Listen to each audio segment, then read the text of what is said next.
It's just too much of a burden to answer your questions. The world is getting crazier. People are acting more and more insane.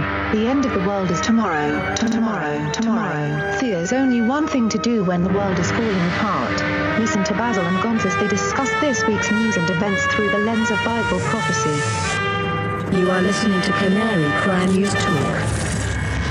You're listening to Canary Cry News Talk. Today is September 25th, 2020, episode 247. And today, American Satan. And I'm not Mr. Roboto, but I am your best buddy, Basil. And this is Gonz. Welcome back to another episode of the podcast where we love Jesus. And what else, Basil? Oh my gosh, Gonz. Today's news with the Canary Cry views. Oh yeah, that too. But also, we love Jesus. Back on the tagline train. I know. I'm trying to mix it up, but also keep it the same.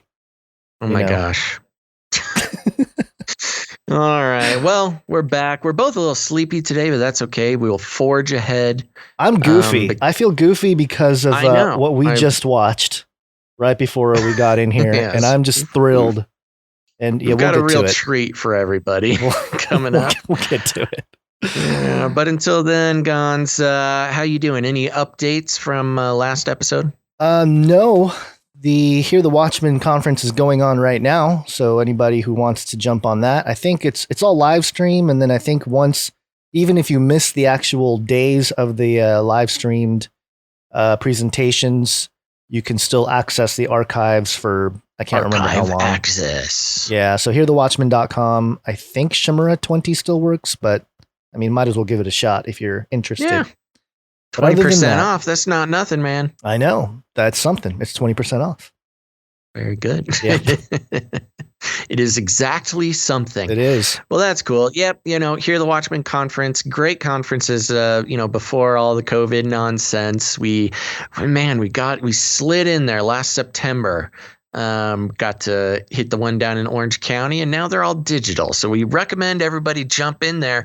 It's just good. It's good to get caught up, get connected with the brand new research and presentations and things like that coming out. Of course, we try to stay up to date across the board, but these conferences, good way to meet people like you. Networking, baby. Yeah, and those of you who were there last year know that Basil has a real face. I do. Under the helmet. A real face. I wasn't even wearing a virtual reality. I wasn't wandering around a hotel ballroom in a virtual reality helmet. Although you threw me off. You threw me off a little bit because I was giving my presentation and then you walked in and made a very loud entrance into the room. Yeah, I gotta make sure everybody knows I'm there, The problem is, most people don't know who you are just based on how you look. Just this crazy guy with a fake beard. And, walking in. A Hawaiian shirt. Back when Hawaiian shirts weren't racist. It was a different time. Yeah. Now you're part of the something crazy happen. Oh yeah. What's your crazy story? Yeah. So of course I've got the Monties, got some cats. The youngest little kitten Monty, he got fixed yesterday. Oh. And we had a very traumatic experience. Well, I bet. When I picked him up, the vet let me know that he had an anesthetic event, which is a very kind way of saying they had a huge emergency. I already felt weird about getting him fixed. I just don't like the idea of it, but it's like a responsible thing to do. And he's like, well, he had an anesthetic event where suddenly, we gave him the gas, and suddenly his respiratory signals and his heartbeat got really, really low. Really, really, really low, like imperceptible. I'm like, what? An imperceptible heartbeat. He basically was trying to very calmly tell me that he killed my cat while fixing it. He had a near-death experience. Is that on the table? Okay, I think I know what was floating over me tonight because I kept hearing, or this morning, I kept hearing the just ringing in my head, and I was like, "What? What do you want, ghost saw cat?" the light. And then he came to haunt you. Yeah. But don't worry, he's okay. They, yes, he had an anesthetic event. They lost him for a second during a regular fixing. And yeah, pretty scary, pretty spooky. I didn't like that at all. It made me feel even more guilty about getting him fixed. And but you know, they took him off the anesthetic and gave him some you know, adrenaline or kitty meth or something. Brought him back. But he's a little wacky, man. He hasn't quite recovered. I don't know. He's a little better today. Day by day, he keeps getting better. But I think he's seeing like double vision. Like he keeps running into walls. And what else? When I first got him back, he could like barely stand. And they said, oh, you know, the anesthetic can make him really groggy. This is why I think they gave him adrenaline or something, because he was not groggy. He was running around like a crazy maniac when I got him home, but he like couldn't see. He has double vision. So he's like sprinting across the house and ramming headfirst into couches and stuff. So Yikes. Poor little guy, but he's recovering. But it was spooky. It was spooky. Yeah, I know the feeling. Well, kind of. Just, you know, having to put down dogs in the last couple of years. It's a sad moment. And when you have to do that, I mean, this is a little different because you weren't holding your cat when it all went down, but yeah, at least at least he's okay. Ketamine and Valium. He said they call it Ketaval.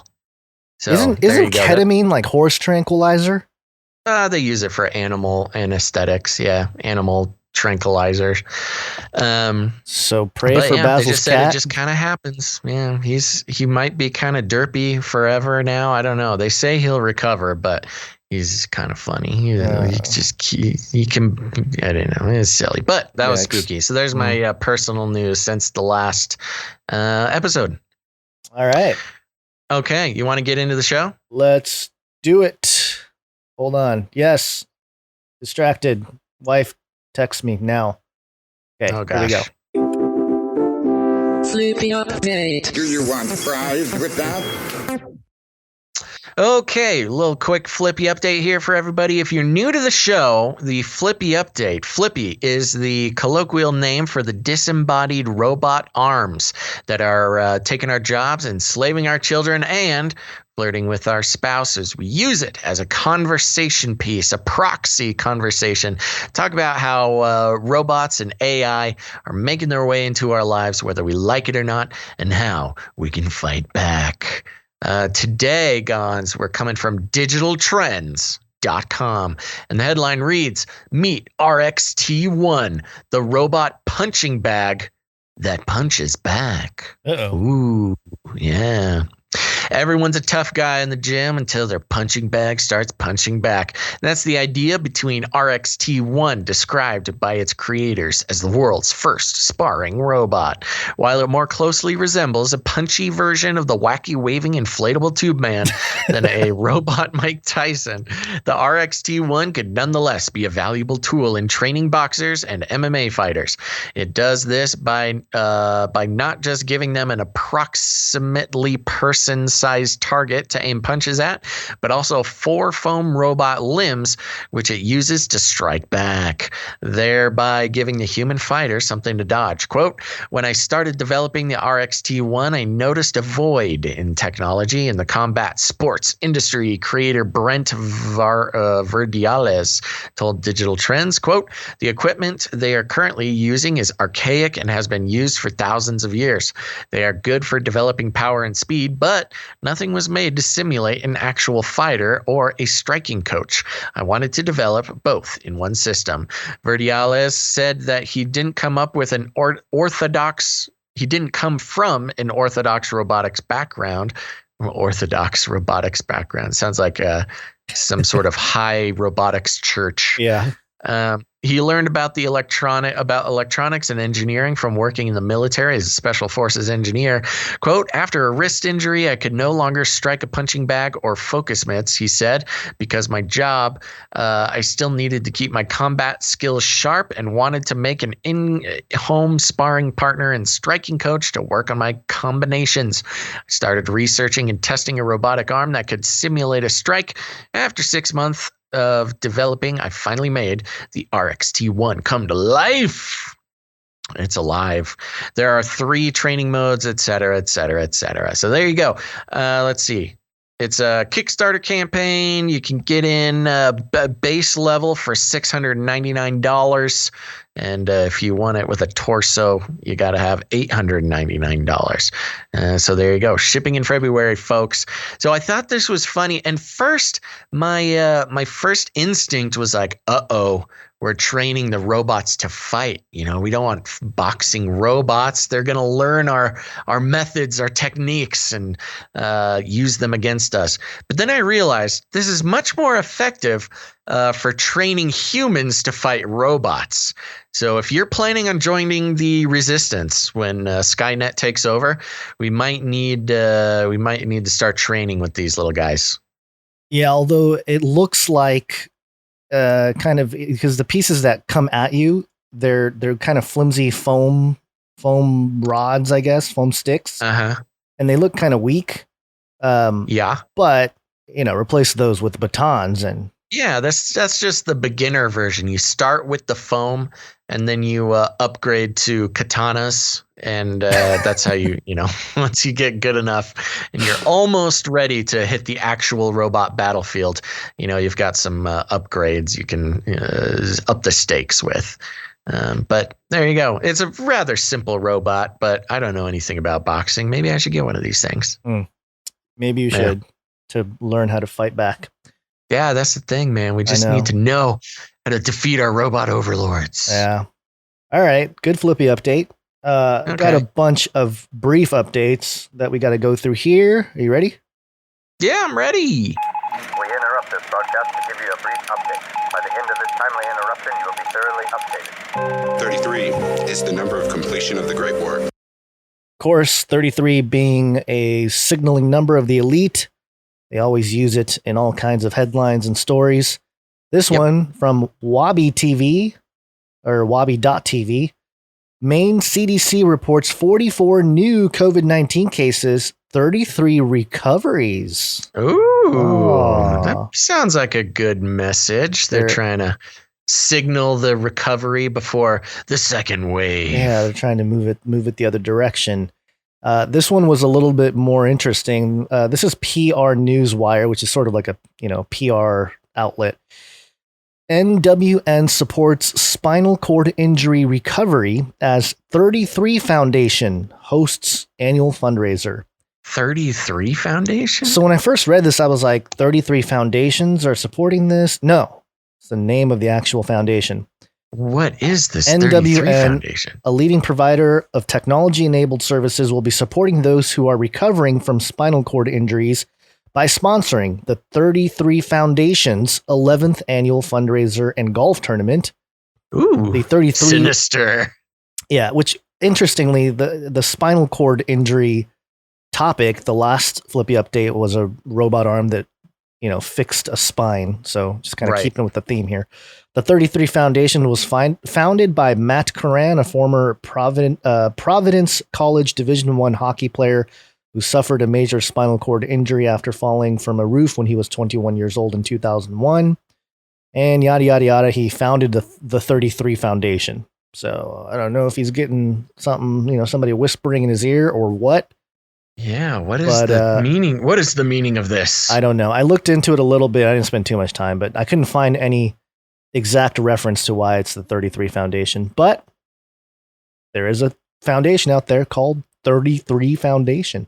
Watch out, folks. Watch out. And we got a short new jingle here. I think it's apropos for today's episode with a couple different stories that we have. But this first, or actually, no, not stories, artwork that we have. But this one is... I thought it was kind of sad, but also very Russian. Russia, Russia, Russia. Russia, Russia, Russia. Russia, Russia, Russia. Reuters.com. Who is that?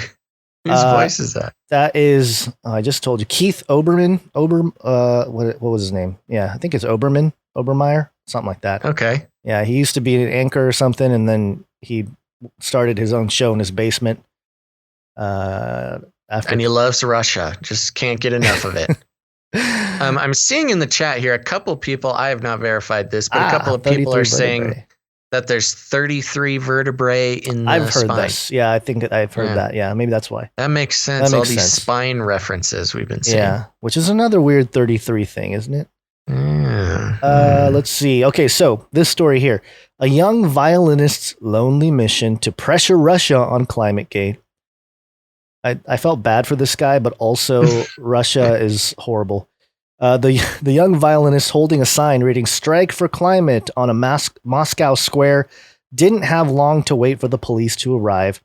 His one-man protest lasted just 30 minutes before he was detained this summer for the second Friday in a row. And whoa, slow down there, freedom fighter. The whole city's on lockdown. He inspired by Greta Thunberg in late 2018, he stages political protests every week. But unlike the Swedish teenager who was galvanized a global movement of young environmentalists, or brainwashed a whole bunch of them, Russia's tough protest laws and people's general apathy towards activism has made the 26-year-old's campaign a lonely one. You know, he's just not a cute little Swedish girl. That's the problem. Nobody wants to follow a 26-year-old Russian kid. You two get a job, man. He looks so depressed. He looks like one of those like folk rock artists or something. I don't know. But he's there. Sure. He's standing with the sign.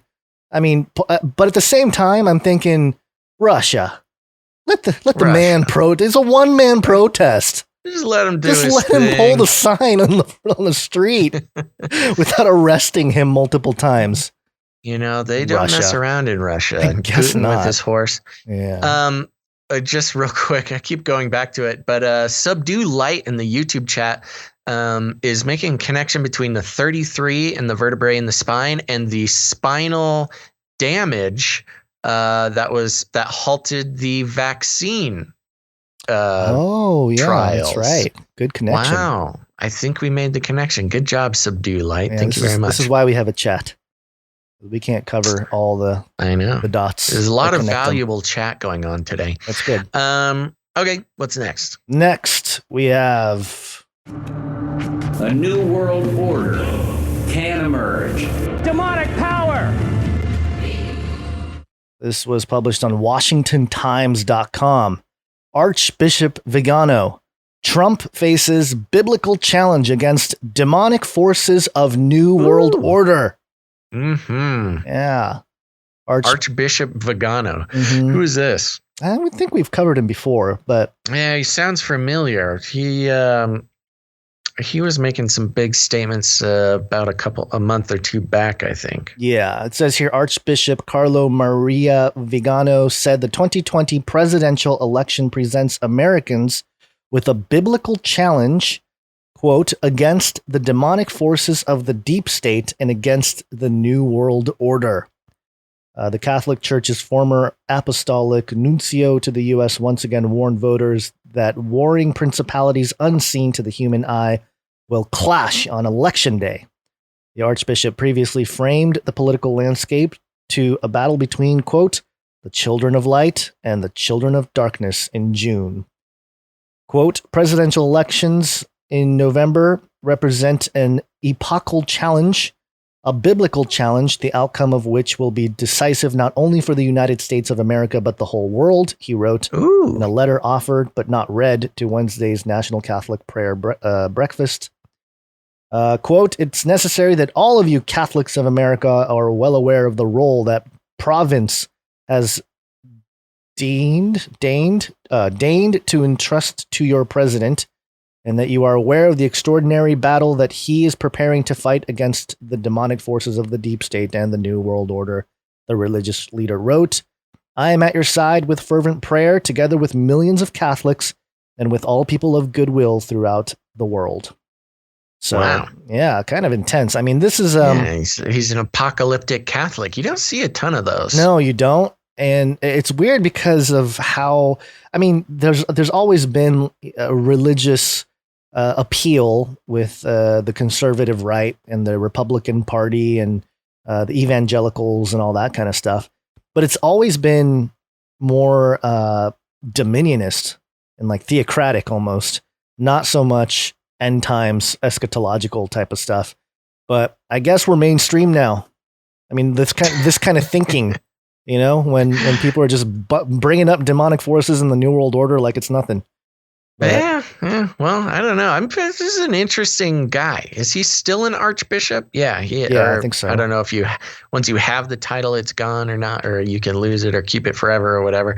But yeah, this guy's been speaking out, and yeah, he seems like he's, especially the Catholics get a lot of, often for good reason. They get a lot of guff, well, for many obvious reasons, but also for, of course, being involved in certain aspects of the New World Order. Of course, our current Pope, or the current Pope, not my current Pope, the current Pope is a big New World Order actor.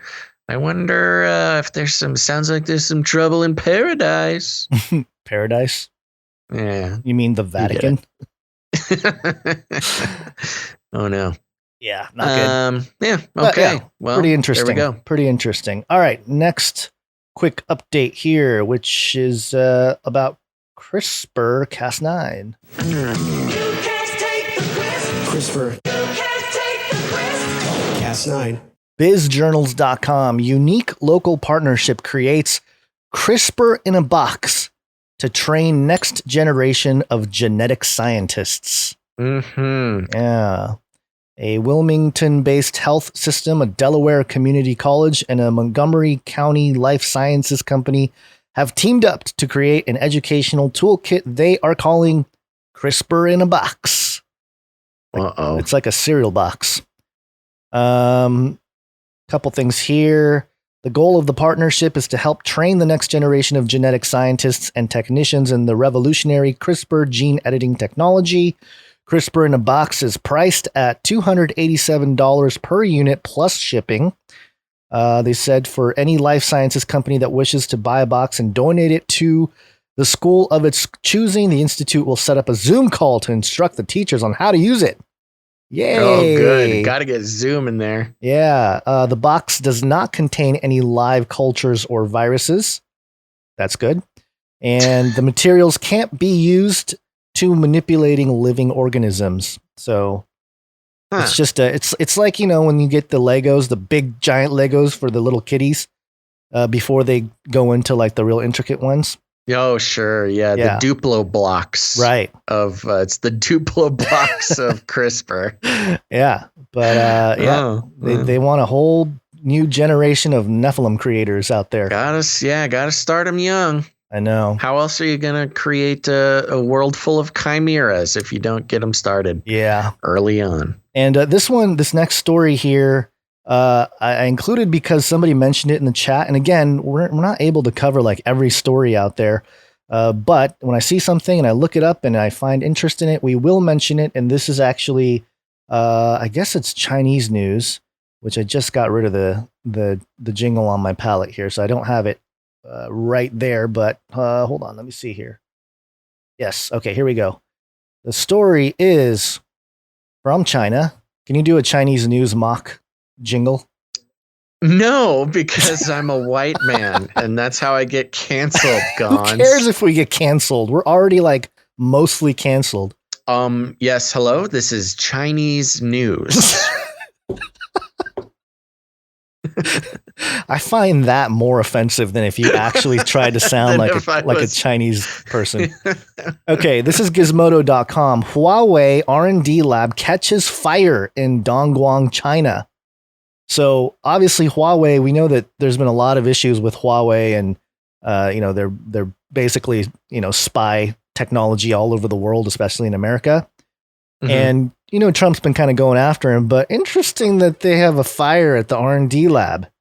It looks like a pretty big one. This is like anytime there's fires with big business buildings and stuff, I don't really buy like no, this Wong screams put out a of cigarette. Corporate espionage. Yeah. Especially Huawei being considered basically a national security threat deemed by Trump. And so, I would not. I'm sure the CIA has something to do with this. Yeah, they probably got. They have immunity somehow. As somebody put out a cigarette. They are the law. Yeah, exactly. So just something to mention on the fly here because I found this story interesting. But my favorite update of the day is it's a Hairy Legs Biden update. Got hairy legs. Okay, Got hairy legs. this is great. Yeah, a little. This is what we were laughing about before the show. It's hilarious. We will get a quick disclaimer. Joe has a bit of a potty mouth in this one. It's nothing too bad. I mean, it didn't even used to be a bad word. But if there's any, young people and you're, if you're a parent of a young person, you can use your discretion Earmuffs. here. But you can skip ahead 15 seconds if you need the earmuffs on. Okay, so this is National Life or nationalfile.com. I need glasses, thicker ones. This is watch. Joe Biden calls the troops, quote, stupid bastards, end quote, in shocking video. Just play it. Just play it. Okay, this happened on March 7th, 2016 at a speech at the Al Dafra Air Base in the United Arab Emirates. Notwithstanding what you may hear about me, I have incredibly good judgment. One, I married Jill. And two, I appointed Johnson to the academy. I just want you to know that. Just clap for that, you stupid bastard. Oh my gosh. Joe, you can't call our troops that. He does this once in a while where he'll kind of go into like old man angry mode. With old guys, sometimes they'll just kind of lose their temper suddenly. And it's not like too bad, but you're like, whoa, okay. I see I was annoying you for a second. I had a couple old men in my life who would occasionally snap into this sort of mode out of nowhere. It's like the dog face pony soldier. Yes. Only different. I think he was trying to appeal to the troops there, a little elbow jab at the troops, but just came off as a locker room talk or something, I guess, but just pretty funny. I listen, you got to listen to it a couple. We were only going to play it once because no point, but it made me laugh, brought joy to me because, man, the only thing you can do nowadays at politics is laugh because otherwise you just cry. You just break down crying. So it's either laugh or scream like those libs did when they found out Trump was elected. Yeah. Okay. You know what? Just because of the pace of the show right now, why don't I do this deepfake story and then we'll get into your main presentation here. My main presentation? Yeah. Okay. What do you think? We don't have to. I'm just suggesting it. No, that's fine. We can do it. We are indeed fake. This is all funny stuff. It's all great funny stuff. All sorts of fun stuff. All right. So this is over on RT.com, Russia Today. So it's real. Bizarre and deeply disturbing. MSM think that RT's Trump deepfake parody is admission he is Putin's pawn. Oh, man. I love this. The MSM just jumps on everybody trying to do some satire. Babylon Bee got banned from Facebook for a while, etc., etc.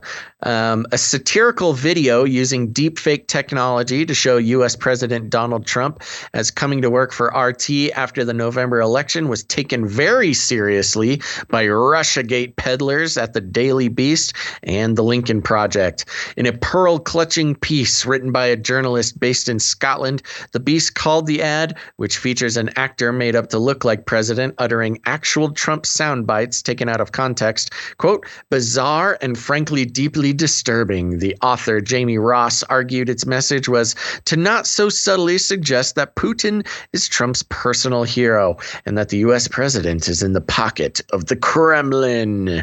Dun, dun, dun. Did we want to play the clip? What do you think? I'm playing the video in the background as you read it here. Okay, yeah. I don't know that it doesn't really. I don't know if you can really call this deep fake. Well, just because you dress. Well, no, Is no. it actually deep fake? It is because the eyes, the nose, and the mouth, they switched out whoever the actor was with Trump. Got it. So it is an actual deep fake. It's not a full deep fake in that regard. It's one of those enhanced or augmented deep fakes. Got it.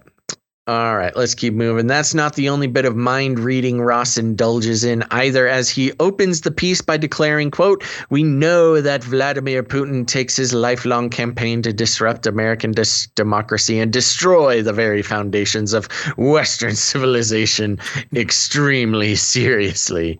Wow, this guy is intense.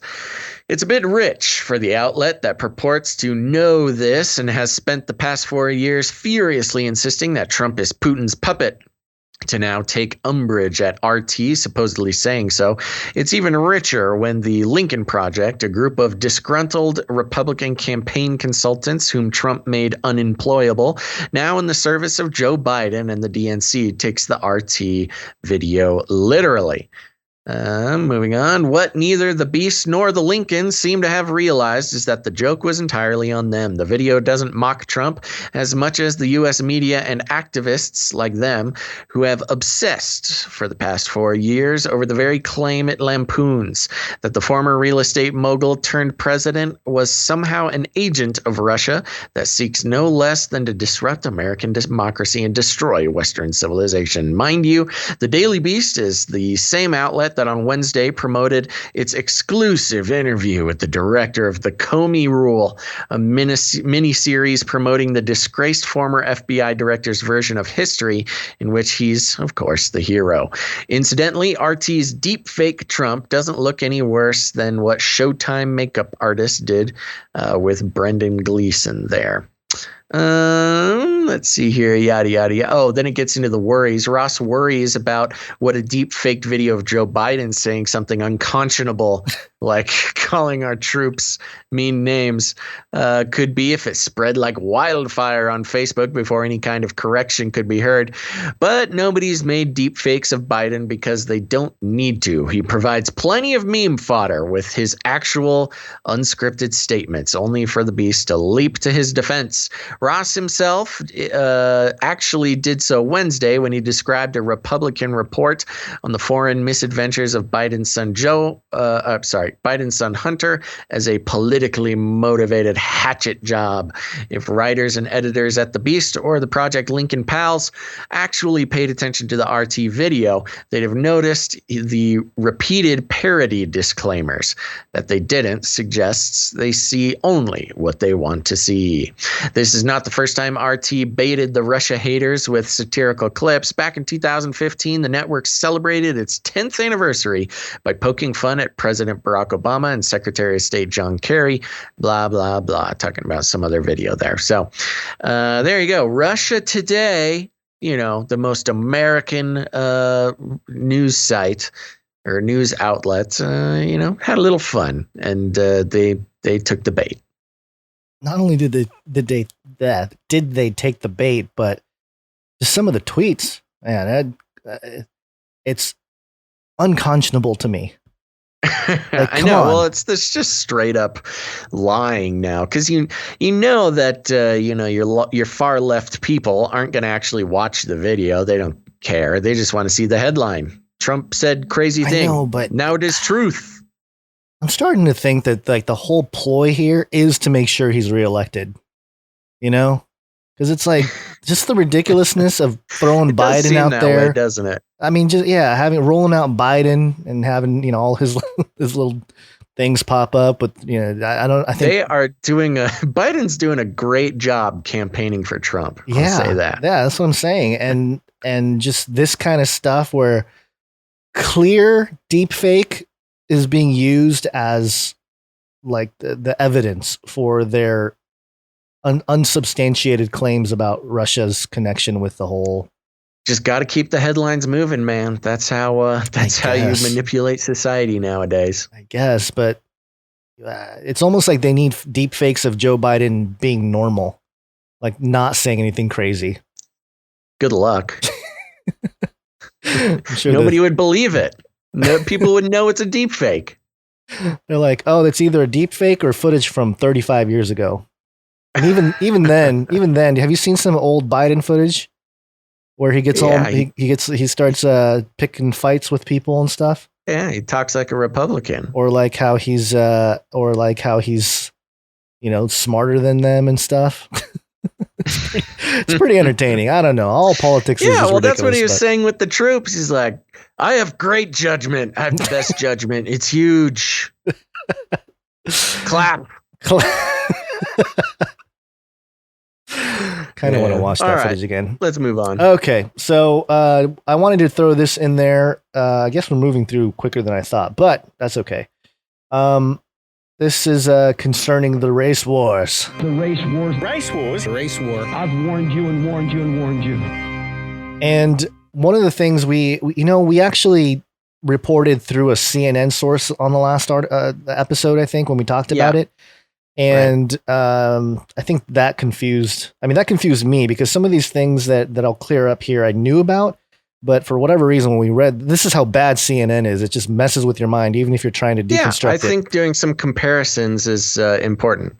Yeah. So we talked a lot about propaganda and all that kind of stuff, and that's all true. But in terms of the actual details of the whole Breonna Taylor thing, so the judge did issue a no-knock warrant, but they actually, from all reports, the police actually knocked on the door.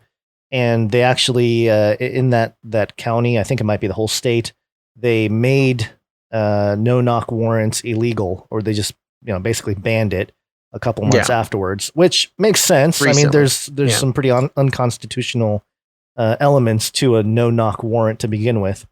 Well, it goes back and forth because, I saw some people screaming that it was not a no-knock warrant. You guys are idiots. It wasn't a no-knock warrant. It was a no-knock warrant. They just happened to knock. Yeah, they happened to knock and say who it is. But the warrant that was served was a no-knock warrant. Yeah, and I can understand you need a judge's signature to even have one of those. And you have to present a case strong enough to suggest that the people they're going after will either, destroy evidence or something along those lines, so that there's a good reason that they're going to just barge in without them knowing, type of thing. Yeah. Otherwise, and so what you have is the collection of evidence that they use to get the warrant signed. Correct? Right. Well, I have some of it. Yeah. So one of the things also was you hear or see a lot of people on social media. The first thing you saw a lot was that she was in bed when she was shot. We know that that's not true. Even she was sleeping. She was murdered in her sleep, is what they say. Right, which is not true. She was in the hallway. And she got up to answer the door. And another thing you heard was that her name was not mentioned in the warrant. And that's also not true. Her name was mentioned. And I like how some of the articles that do report on this try to report on it more accurately. I do have a USA Today article ready if we need to, but basically they say I think it's important to show it because I've had a lot of these facts sort of laid out, and people don't source the info, and you just have to show the source. Okay, there. Well, this is USA Today from September 4th. Why were police at Breonna Taylor's home? Here's what an investigative summary says.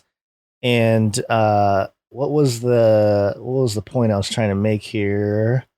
That that her name was not mentioned. I think they say like her name was only mentioned twice in the warrant, and it's like, well, yeah, but it was mentioned in the warrant is the point, right? Right. The rhetoric used is to try to give the correct evidence, which is yes, she was mentioned in the warrant, but then to belittle that fact by saying it was only twice. Only twice, yeah. And one of the things that's written in this USA Today article, Taylor was linked to the suspects in that investigation of Glover, who was the ex-boyfriend, according to the report, because a car registered in her name stopped in early January at one of the properties being watched. So that's a good, pretty good reason. Are you okay over there? Is your cat coming after you? I hit my head on the microphone. Oh, yeah. Well, that too. Maybe you're the cat now. Yeah. So that's one thing. And it also says that the car was registered through like one of the car. I don't know if this is a USA Today source, but I pulled it from a couple different places that said that the car was registered through the ex-boyfriend used the car. Yeah. Not just like, hey, it's that's registered to her. So they had like surveillance footage of the ex-boyfriend using her car, but also like her driving up. Yeah. So that's another thing. And then the other big one was that the ex-boyfriend, Glover, listed Breonna's address as basically his own address for the Chase bank account that was, basically holding some of the cash from the drug deals. Right. Yeah. And so, man, it still sucks that she had to get caught up in all the crossfire, but it's not like she's just a completely innocent random person sleeping in a bed that got shot. Right. So that's the problem we're having. So first of all, I see you in the chat.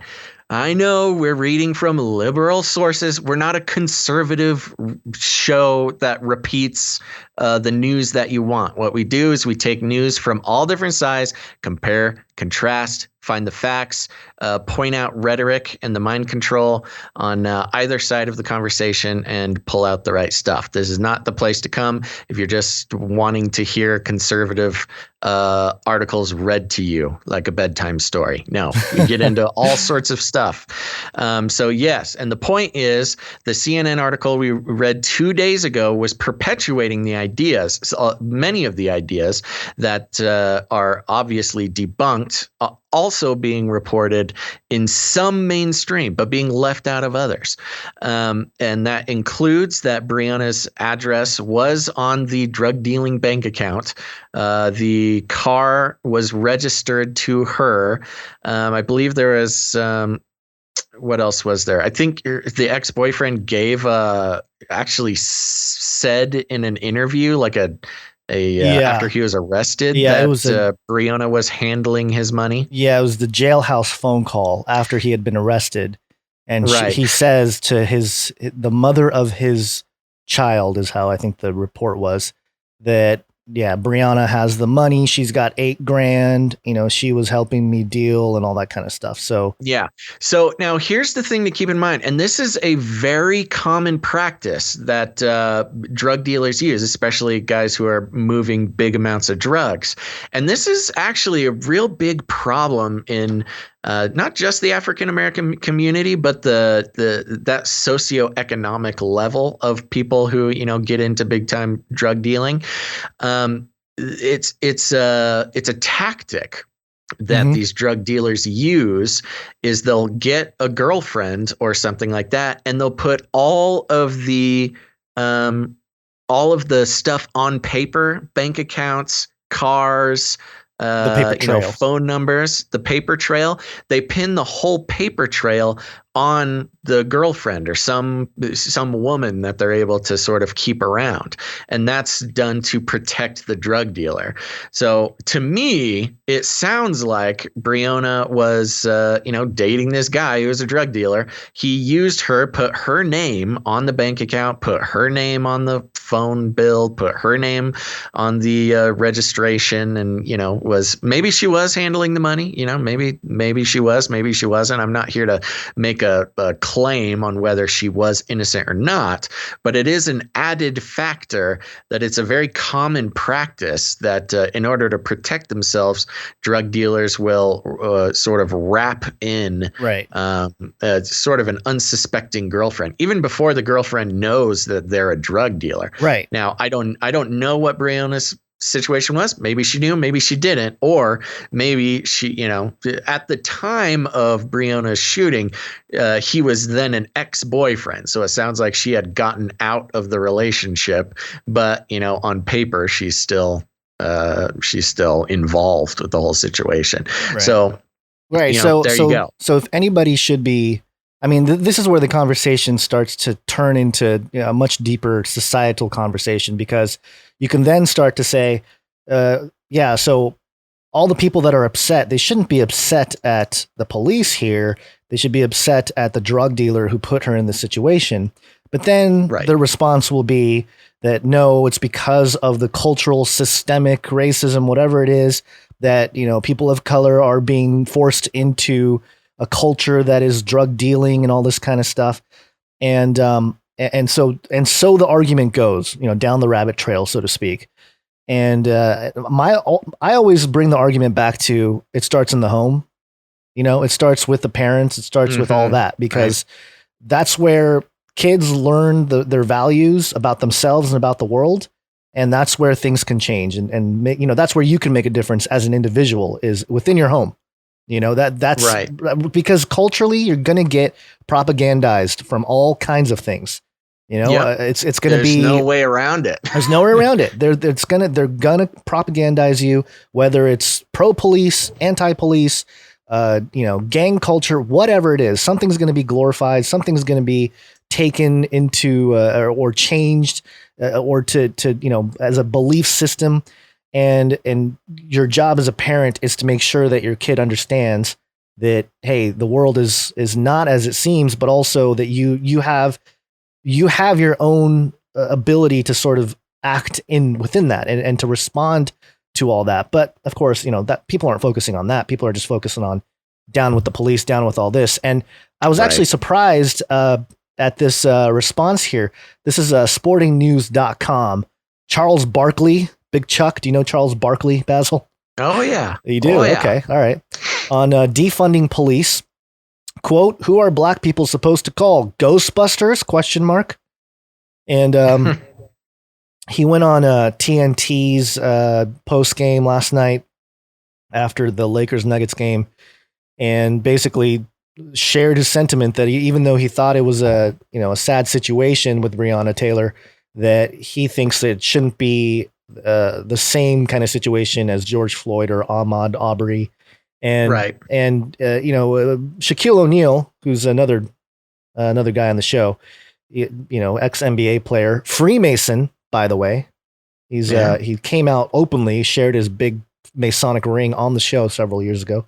And, you know, he's I think he's like, I don't remember if they call him sheriff, but I don't know if it's just like a fun thing they do with him or if he's actually got a sheriff training or something. I know he had interest in that, but anyway, I think his father was in the military or was a sheriff or something like that.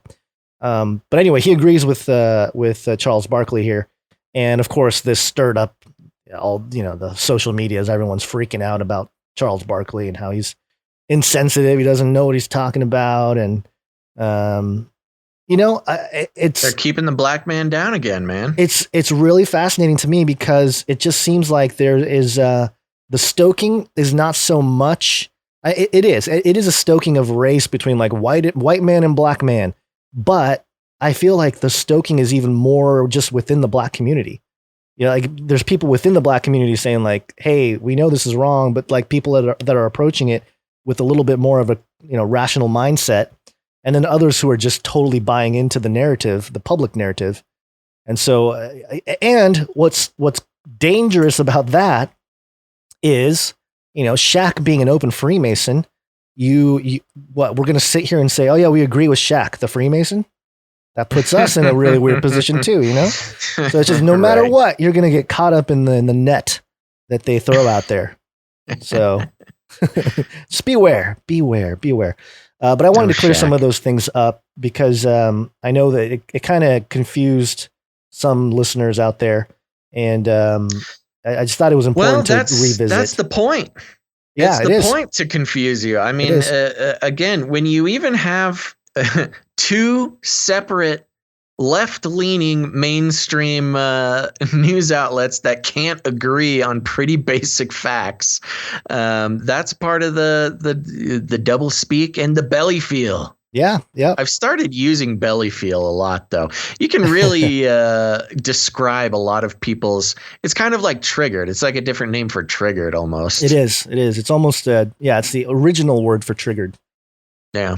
But also buying into it. But yeah, there you go. Just wanted to touch on it. I didn't want to spend too much time on it because we did on the last episode, but something to keep in mind is you know, all these different facts come out and you know, people get killed for different reasons, and we already had a couple cops shot in one of the protests, right? I think they're going to live. But what is that? Are we even now? It just keeps happening, man. No, it's not going to end anytime soon.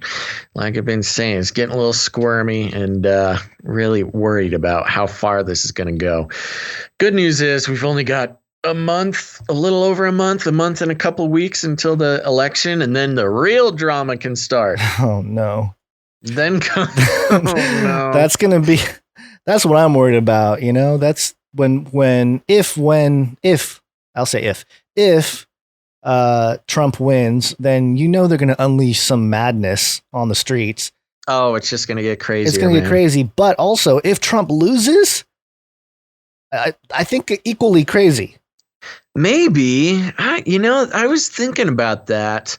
Because they can pull off some, they can ignite some provocateurs of the right wing. It would take like an extra. Yeah, it would take an extra little false flag, I think, to really set off, something from the right. But who knows? I mean, it's just the left has caused way more damage than the right so far. But you don't want to mess up. You don't want to make those Boogaloo boys mad.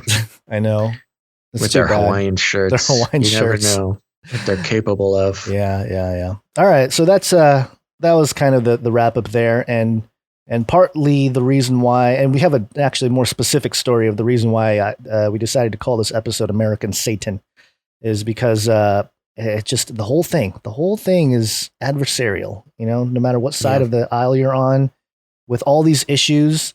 And again, we tend to lean on certain issues more, at least I do, more to the right of the conversation, if you will, but doesn't mean that I'm like a Republican.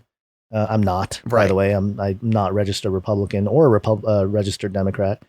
But it's that divide and conquer, and it's so in your face in this country that's what I guess that's like the helpless feeling that I get, and I know a lot of our listeners have, is like, yeah, we're trying to wake people up and all this kind of stuff, but like, what do you do?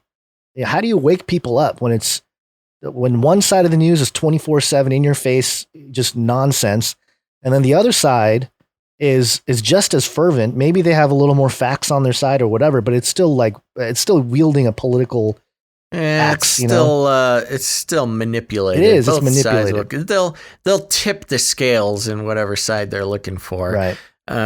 Yeah. So anyways, we got a bunch more stories to get to, Gons, and we're zipping right along. We're doing a pretty good job. But let's take a very quick break and thank some producers. Let's do it. It's break time. Woo! Come on, take a break.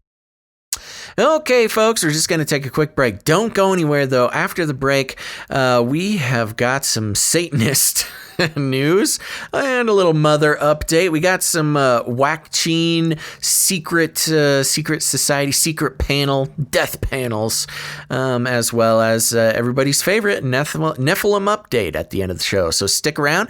But first, we're going to thank some new Twitch followers and some producers of the show. You know what? I forgot to pull up some stuff. I'm going to do that in a second. But Gons, you got your dinger ready for some Twitch followers? It's ready. Okay, it is ready. First of all, I want to thank Kermogant for following on Twitch. Thank you very much, Kermogant. We've got Real Hunter Biden. You heard us talking about him.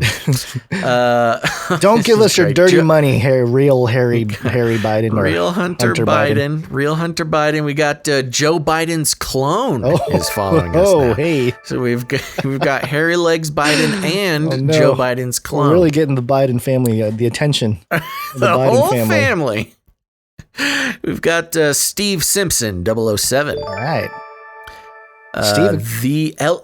The Elegant Hobo. Oh, interesting. Thank you very much. We've got Mia Vengeance. I like it. We got Ozark Mama. We got Bald OG's G-Mall. Bald OGs? Bald OGs? The heads, not the tails. Like an Ouroboros reference? I don't know. Must be. Babu Frick, 5240. God Type Com, and Diggity Dog. And that is all of them. So thank you very much to our new Twitch followers. We appreciate that very much. If you haven't done it yet, you should follow us at twitch.tv/Canary Cry Radio. It's a great place to watch the show live. Notifications usually go out on time, and you're just going to want to follow us in multiple locations because you never know when we're going to disappear off of your favorite platform. Could happen at any moment. Could happen right now. Nope, didn't happen. Up or back. Okay. All right. Next, I want to thank some producers. That's right. We got producers on this show, folks, because this is the real world. If you help pay for a piece of media to be created, you're not just a donor. You're not just a charitable Christian. You are a producer of the show. And I'm very pleased. I'm very pleased with the show of producership this week, Gonzo. Now, just so everybody knows, we are on the value for value model. What does that mean? Well, let's give you some background here. If you've watched The Social Dilemma, or you're just aware of how the internet is an evil place that collects all your information, no matter where you go, no matter what you do, every single thing you do on the internet is collected and compiled and sold to advertisers for sinister purposes.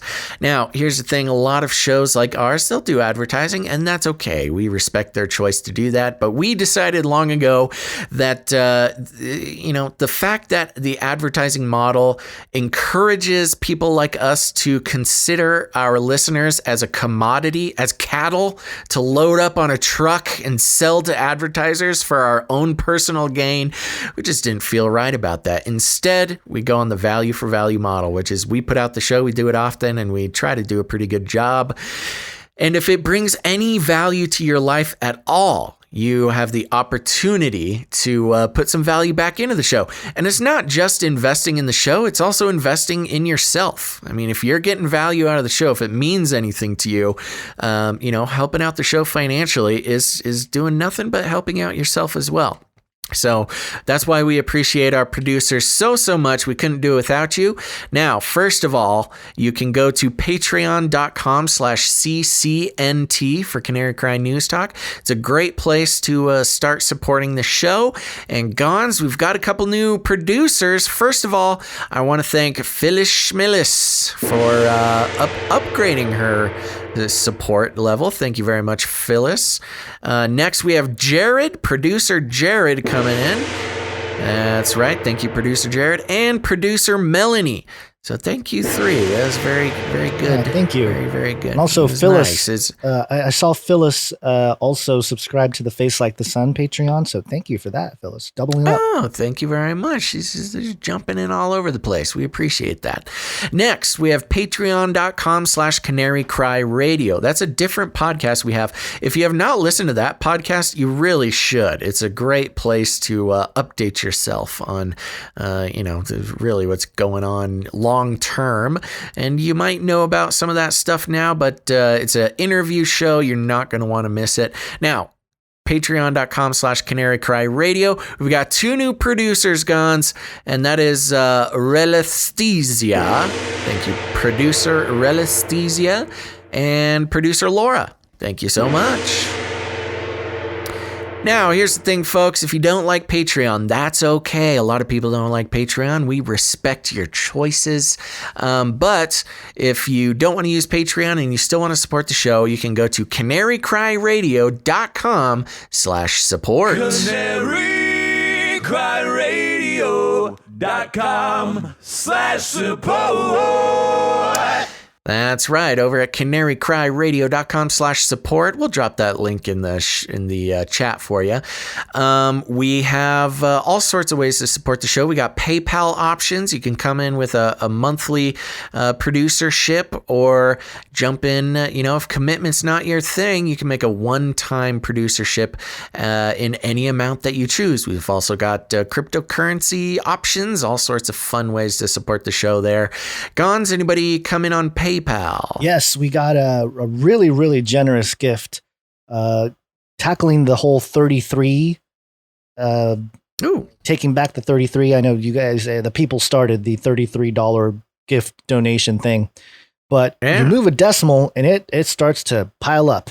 I'm going to say this only because it's the 33 times 10, $333. Yeah, it's amazing. Big time. So generous. I think that makes, what's this person's name? Estella, I think. Estella. That makes Estella executive producer for this show. Yeah. Thank you very much, Estella. You are very generous and our executive producer for episode 247. Thank you very much, Estella. Okay, Gons, I'll let you bring up some art. Oh my gosh, I am so happy about the art this week. You got the ones I told you about, right? Yeah. You got them. You got them all in there. Yeah. Okay. So let's start with that while I pull up some reviews. One art, please. One way you can help produce the show is by sending us jingles and artwork. And of course, artwork is much more consistent than jingles. And for the first one here, we want to show, this is from Jade42. And Jade42 was having a little moment because they also drew I guess it's a portrait of me. Yeah, it's your same headshot. I know the one headshot. Two artists. Yeah, it's well, I think this is the third one because we also had Incarnate Unlimited. Incarnate Unlimited. Yeah, he also did a hand drawing of it. So yeah, making its rounds. But Jade messaged us with artwork glitch in the Matrix because or God trolling them. So either way. Yeah. Great.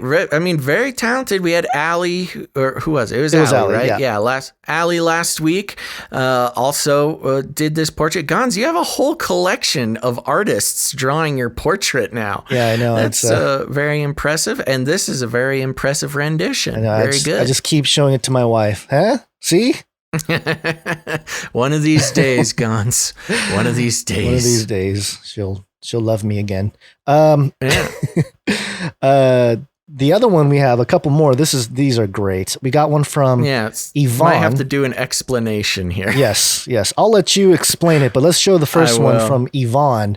And this is a shirtless Putin on riding a bear, and also President Trump riding an ostrich. Last show, if you tuned in for last episode or caught the podcast, it was just a random thing. I don't even remember how we got into it, but I made a call out to our artists that I wanted a picture of Trump. I did specifically say shirtless with an AR-15, but I did kind of question that judgment later on after the show. I was like, oh, I can't be asking people to draw Trump shirtless. That's just uncomfortable. So who is the artist on this one? This was Yvonne. Yes, very good. We've got Putin in his famous shirtless pose riding a bear, and we've got Trump on an ostrich. He's looking very presidential and waving to the crowd. Wow, I'm gonna have to print this out. I'm gonna have to print out a lot of these portraits. I might make a whole wall of. I got to print out all the fan art, the producership art. We really need to put together a website that just has all of them so that it's like searchable and all that. We really should get on that. Someone wants to help us with them. They are posted in the show notes, correct? Yes. At canarycrynewstalk.com. Yep, they are. And the other one, it must have caught the artist's attention when we mentioned it because Allie, our prolific artist, drew the same thing, youngest known producer, but went for it. This is Trump shirtless with, I think that's I don't know if it's an AR-15. It's a gun, some sort of gun. Yeah, it's a rifle. And fun fact or obscure fact coming from Charlie, who emailed us Allie's drawings here. When you ride an ostrich, your legs go under its wings and you hold on to its feathers. So it does not necessarily look like he's actually riding an ostrich. But I assure you he is. So he's nestled in tight there. The President Trump. And the look on his face. If you're listening and not watching the live stream, you need to go to canarycrynewstalk.com. Look at the show notes for this episode. The look on Trump's face as he's riding this ostrich holding his shotgun. Actually, and Allie, great job. You did it shirtless too. I felt a little guilty, but you followed through. Shirtless Trump riding an ostrich holding a shotgun. Wow. I've made a lot of requests from artists over the past 8 months, and this has been the most fulfilled request. We just need to come up with better visuals that our artists can manifest. This is great. No, I'm not going to hold back. Get ready, artists. Oh, no. It's going to be real. So very, very good. Thank you, Allie, youngest known producer, Gazelle Bonds in the chat. Really, really great work. To all of our artists, I cannot believe this is the most satisfied I've been with a request for art in a while. Wouldn't it be weird if Trump went shirtless and he had like sleeve tattoos? That would be funny. Yeah, he'd probably see his, I don't know, maybe he has his Illuminati tattoo under there. There's a lot of calls in the chat for making these t-shirts. And I gotta say, we talk about it a lot. We try to resist getting involved and having to manage all that just because neither of us are very good at it or have enough time. But these we might have to put the work in on these when Gons and make these into t-shirts. These would be some real. Can you imagine? It's just this, either of them, both of them, maybe all on one big t-shirt and just canarycryradio.com. Underneath Canary Cry News Talk, but our little logo, it just confused people so much. It would. It would be great advertising. It's just confuse them. You don't need to tell them what the show's about. Just go listen. Confuse people. Yeah, what else do you need to know? Just look at the shirt. Okay, we better keep moving. All right. Any more art? I think that's it for the art. If I am not mistaken. Okay. I hadn't checked right here right now, but I think that's it. Oh, we have one more thing. We did get some snail mail, and I have my letter here, and this one's from Devin, and it says here, "Dear Basil and Gons, we really love what you are doing at Canary Cry Radio. As agreed, here's your first shill check." Ooh, we got a shill check. Shill check, and we finally made it. It says Shill Inc. World Headquarters is the address. Oh no! At the top. Oh no! So I have a letter here. Hold on, let me switch over to the video. Let me see this. Did you show it? No, I did not show it. Yeah, I'm not going to show it, but that's it's okay. Funny. Are we going to be able to cash that? It's not made out to Shill Inc., is it? No. The check is from it says Shill Inc. on the check. No, not on the check. No, not on the check. Okay. Sorry, I was confused. I have not seen this, so I thought you meant, because on checks, it has the person's name in the top left, and a lot of times they'll have an address. I thought somebody started a corporation called Shill Inc. specifically to give us a shill check. The lengths people will go to fulfill our absurd requests. Oh my gosh, this is the best break ever. When we break for this show, we usually lose about 50 live viewers. Yeah. They don't know what they're missing. No, if you're sticking around for the break, this is why you stick around for the break. They just don't get it. Oh my gosh. They don't get it. They don't get it. They don't know what they're missing, and they don't deserve it. If you leave during the break, you don't deserve to see Trump riding an ostrich. Oh my gosh. Okay. All right. Are you ready for some reviews? I'm it's ready. Friday. Yeah. It's review day. Yep. All right. We've gotten some reviews recently for on Apple Podcasts. If you haven't done it yet, here's your instructions. Just Google or Bing or DuckDuckGo, whatever you use. Type in Apple Podcasts Canary Cry News Talk. That will take you, I believe the first thing should take you to our Apple Podcast page. Please leave us ratings and reviews. Not only do we read all of them and love to read them, but it also tells the algorithms to share the show with people when you do that. And here we go. I'm going to go down the line. These are from the 21st. So these were at the beginning of the week. Here we go. 5 stars from iFaith 1215, the best voices in Christian radio. Wow. Ooh. No commercials, no ads, just great insight, biblical and intelligence. Yes, both. Thank you, iFaith. Gons is not the only intelligent one here. Major love for CCNT and the incredible community. That's you guys. That's you, listeners. Thank you, Watchmen on the Wall. You are beyond appreciated. Behold, the best podcasts on period. Global news with biblical views. Wow. Great review. Thank you, iFaith 1215. 5 stars, thank baby. you for that. Yeah. Next, we have 5 stars from Stephen R. David from the beginning of the week. Writing as I'm catching a live stream. Oh, yes. This podcast is excellent for keeping up on your relevant news cycle while also getting entertaining and informative stories that fit into their daily themes. Basil and Gons hit each day, ranging from the lovable Flippy update, a talking point, and colloquialism to discuss in a lighthearted and engaging way the current stories about technologies around the world, to informed and nuanced information regarding the weekly hot button issues. Partisan nonsense is left at the door, and a healthy dose of comedic skepticism of sometimes skepticism itself. Wow, Stephen, this is so insightful. Goodness gracious. It goes on. All hot air and frilly words aside, if you want a podcast that actually makes you feel better after hearing the news said by them, instead of whatever fear pitch or hot take the majority of media is pushing, give these guys a listen. They've been doing this for a long time, and it shows in how many repeat listeners. I'm confident you'll be one too if you check them out. Take care, Basil and Gons. You guys are great. At R.A.P. Epstein, a.k.a. Lil Mossad on Twitch. Oh, hey. That's R.A.P. Epstein, a.k.a. Lil Mossad on Twitch. I don't know if he's in today, but he's always in. So thank you very much. Wow, what a great review. Thank you so much, Stephen. Let's see. I think we got one more, I think, here. This is from Small One, 5-star review. Best podcast ever. Need news? Need something that won't drain you? This show is amazing. Love Basil and Gons for what they do. Easygoing, hard-hitting, great dinosaur noises, too.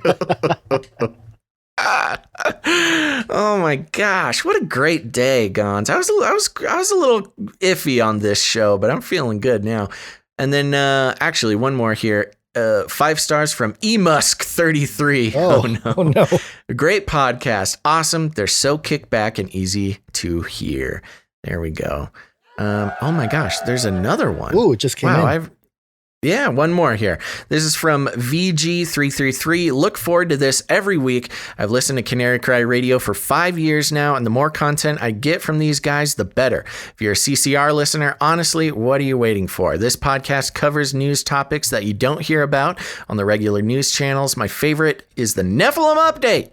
It's current, relevant, and usually quite humorous. Keep up the good work, Gons and Basil. Also, Basil makes the best velociraptor noises I've ever heard. By the end of this, you're going to be employed by some movie maker. Like, who's got the best velociraptor? Jurassic Park 8. I need to send in my audition tape to the new Jurassic World movie. Wow, what a great review segment. Thank you, everybody, for leaving reviews. Hallelujah. Remember, you should leave us a review too. I've made the decision. I read reviews on Fridays. So you got a week, but don't wait. Do it now. Gons and I read them all. Makes us feel good. And you'll get a shout out on the show. I'm going to screenshot some of these and use them for advertising. I'm going to post these, I think. Some of these are great. We're not doing ads. Okay. We're not doing ads. I just mean, throw them on Facebook or whatever. Right, I don't know. Right. Maybe I'll get them tattooed on my body. Ooh, hey, don't start saying that. You're gonna find yourself in trouble. Shill Inc. Shill Inc. Yes, thank you, everybody. Those are really nice reviews, and we are still on the mission to take some people down. You're going down, Olstein. That's right. All right. Anything else for this break, or are we jumping back in? I think we're jumping back in. We're about ready to wake up. Yes, it's wake up time. Hey, yo, wake up. Okay, let's start out here, Gons, with a little mommy update. Mommy update? Oh, yes. Yes. Yes. Other. Oh my gosh. There is no other like mother. So treat her right. Come on. He's a Satanist from one of the Satanist churches here where they sacrifice babies. Jeez, HuffPost. How fitting. HuffPost.com. The article is titled, "The Death of Justice Ruth Bader Ginsburg Pushed Me to Join the Satanic Temple." Whoa, that's not me. That's just what the headlines say. By the way, did you watch all day today? They were doing the RBG like memorial thing. Laying in wait. Yeah, the whole deal. Yeah. Very interesting. Yeah, just for a quick breakdown, those of you who have seen RGB, first woman and first Jewish person, they claim, to lay in wait. That's where they put the casket underneath the what is it called? The rotunda? The arch, the rotunda, yep. Which painted on the rotunda, on the dome, is the Apotheosis of George Washington. It's a painting of George Washington sitting as a god among Greek or Roman gods, I forget which one. And the occult meaning of this, and has been expressed by those who would know, is the reason they do laying in wait. This is when a president dies or an important politician dies. John McCain was laid in wait. It's a ritual where they lay the body under the Apotheosis of George Washington. So the occult reason being that they can also join George Washington in godhood as a leader of the country. Very occult, esoteric ritual that has been around for a long time in this country, and exposes the occulty beliefs of the not just the founding fathers, but the continuing secret societies that run the place. Yeah. Did I miss anything? No. Any important details there, Gons? I think I got it all. You got it. And I think this article sort of wraps it up in a nice satanic bow. But go ahead. Yeah, there you go. Okay, so in response to Ruth Bader Ginsburg, first woman, first Jewish person to be laid in wait, this is what we're hinting with. "I am a 40-something attorney and mother who lives in a quiet neighborhood with a yard and a garage full of scooters and soccer balls. I often walk my children to get ice cream and spend weekends hiking through a national park. I am not the type of person who would normally consider becoming a Satanist, but these are not normal times." Oh my gosh.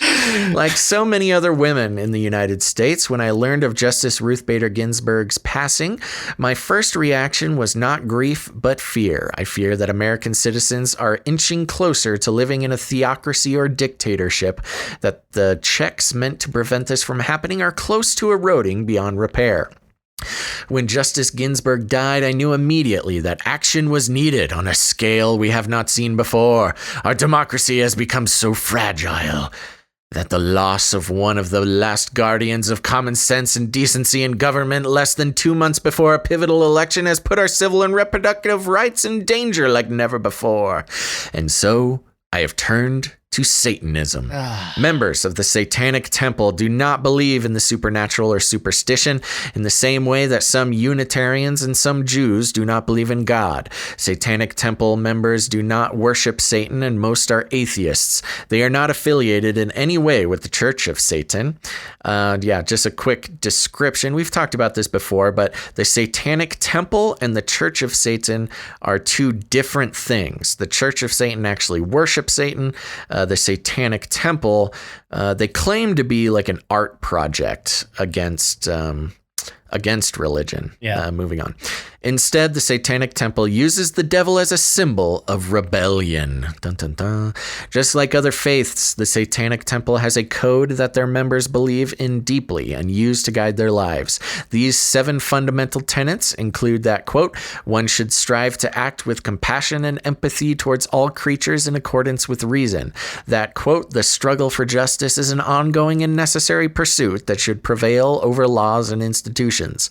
And that, quote, "One's body is inviolable, subject to one's own will alone. Reading through the 7 tenets, I was struck by how closely they aligned with the unwritten code I had used to try to guide my own life for several years. I realized happily that these were my people and that I had been a Satanist for several years without even knowing it. When Justice Ginsburg's death suddenly made combating the threats to reproductive rights and a government free from religious interference more urgent, I knew it was time to join. I like that there. When under the threat of religious interference, I got religious. I knew it was time to join them and support their conceptual and legal battles.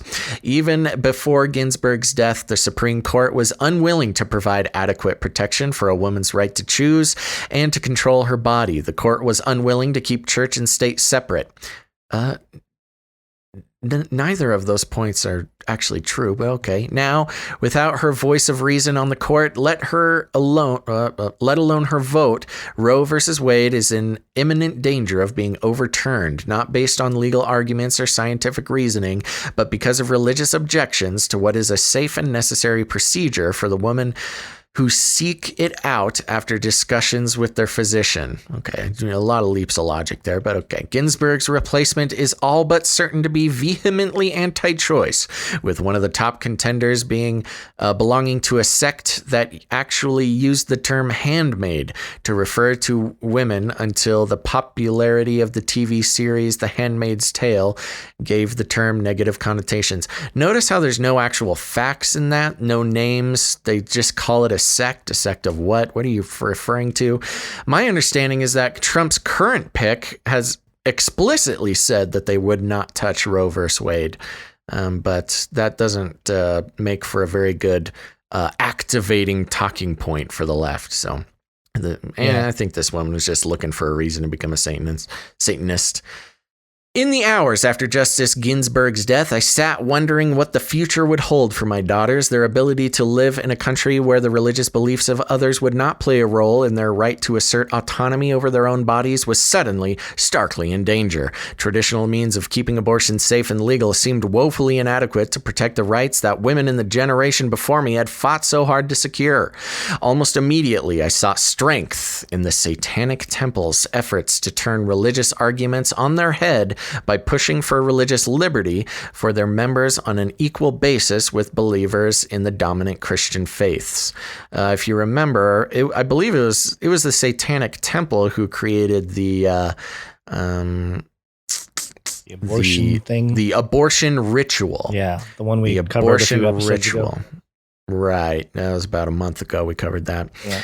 And this is not just a theoretical push. The temple has launched campaigns and filed lawsuits to compel the government to do this in matters ranging from exemptions from legal mandates to cover birth control to the ability to display religious symbols in government buildings or allow religious clubs in public schools by pointing out instances where the government has favored Christian rhetoric and filing legal challenges to stop it.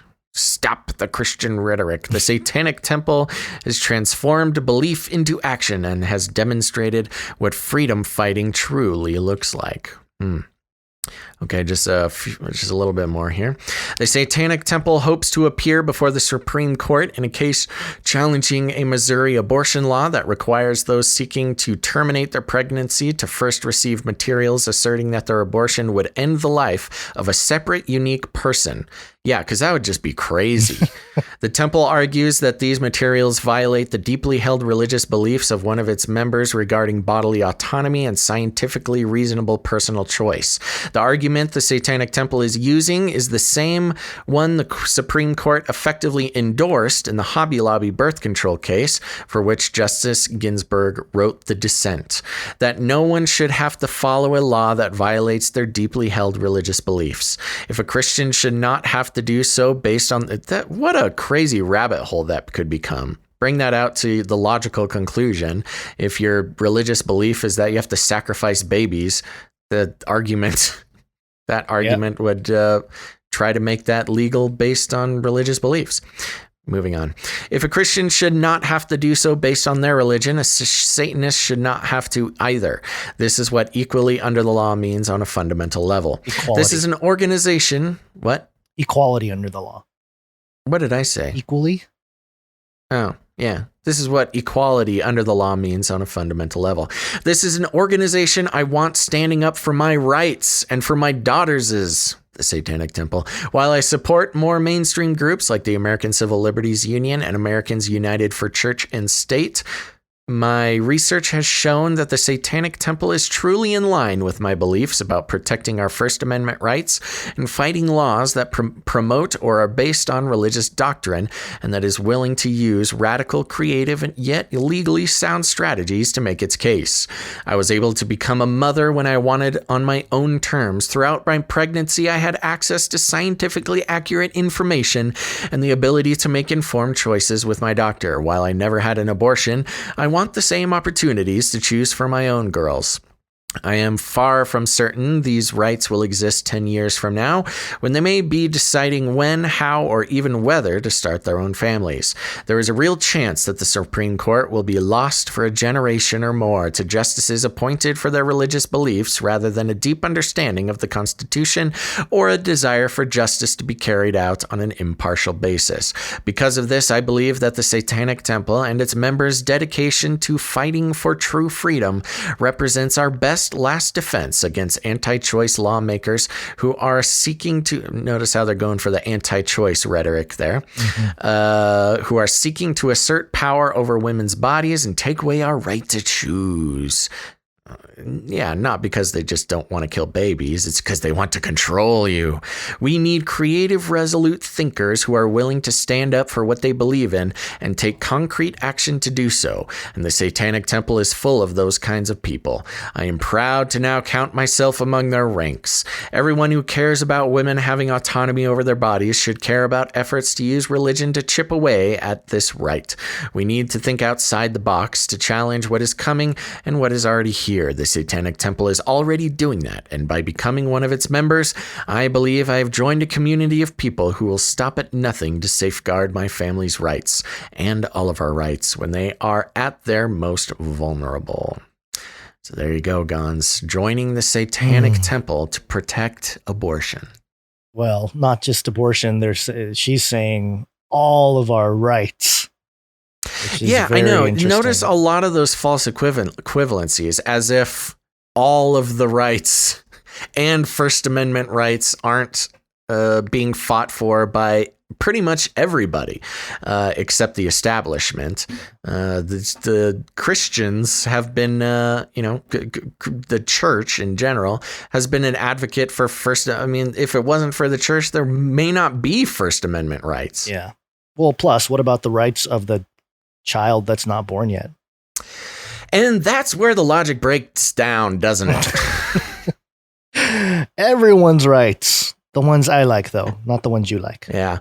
Well, and it degrades into, the point of, when does the person gain rights? When they are born on American soil, as it is stated in the Constitution, that's what they take that as a hard line. You have to be born. You have to be expelled from your mother's womb in order to gain rights. And before that happens, you have no rights, even though, it could be 3 minutes before you become a citizen of the United States. It's just all these lines being drawn is insane. Now, I'm not trying to get into a whole abortion conversation here. This is more about, specifically Ruth Bader Ginsburg's death prompting this woman to become a Satanist. I know it's pretty crazy. It's madness if you think of it that way. And you got to think from, looking at this from sort of spiritual goggles, so to speak. There's got to be something else here going on with them using the elite types using the RBG death as some kind of catalyst that would move. Because I'm sure this writer here, Jamie Smith is what she goes by. Probably not the only person feeling this way, especially if they really bought into who RBG, or what she represented.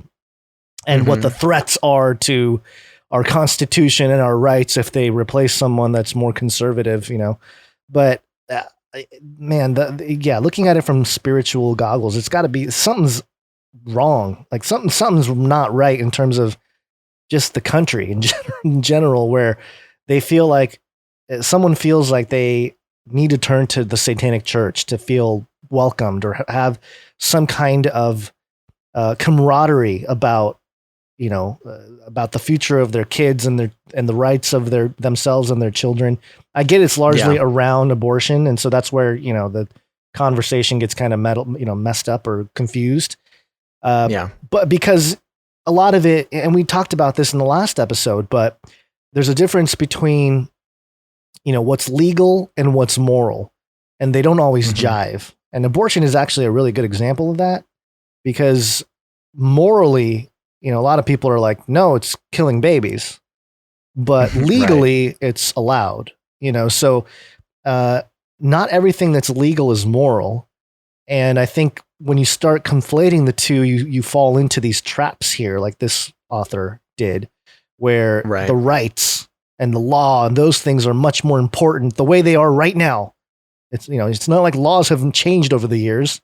The way they are right now is how all things should be forevermore. And that's it's just a very limited view on things.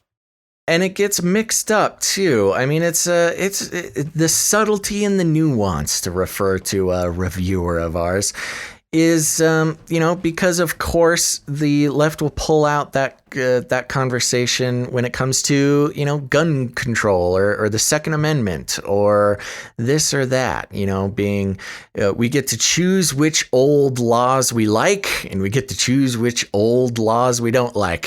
But just to equate the law with morality and, trying to factor, I mean, it's a literal equation. It's like trying to create a mathematical equation of like age of law, morality of action, plus First Amendment, minus religious exemption, et cetera, trying to figure out, what to make the law of the land. But this whole explosion over Ruth Bader Ginsburg has been pretty nuts. And I'll say it again. What was, I don't have it right in front of me. What is the name of Trump's assumed? Oh, I have it here.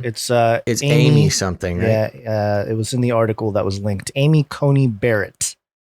And she's the Catholic, a charismatic Catholic is how Newsweek is reporting her. She's in a sect.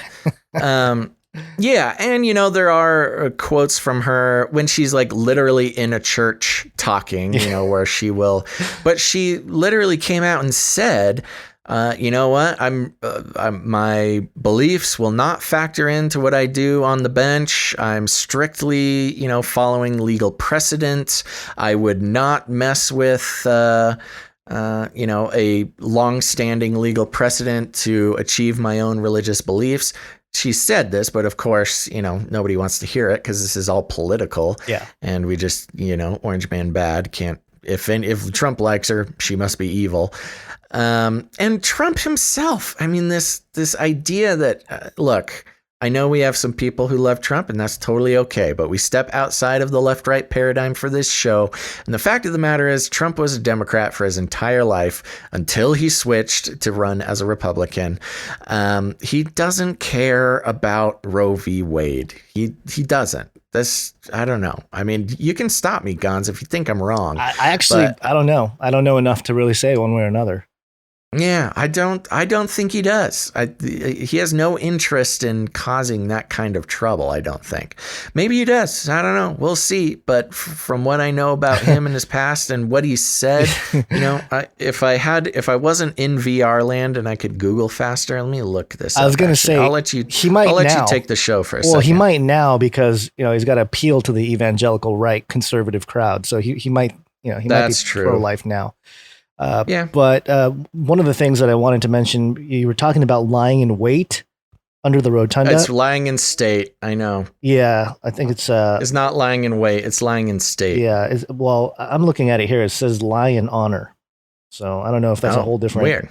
Yeah, lie in honor in the Capitol Rotunda, and one of the people that they had this or was had went through the whole lying in honor in the Capitol Rotunda was Billy Graham back in I think it was 2018. Yeah, well, which fed into the whole Billy Graham lizard person right theory. Yeah, which is always interesting. I mean, I've seen some people report about how he had his Freemasonic connections and stuff, and certainly if you're that big of a personality, you're going to rub shoulders with people that are probably less than good.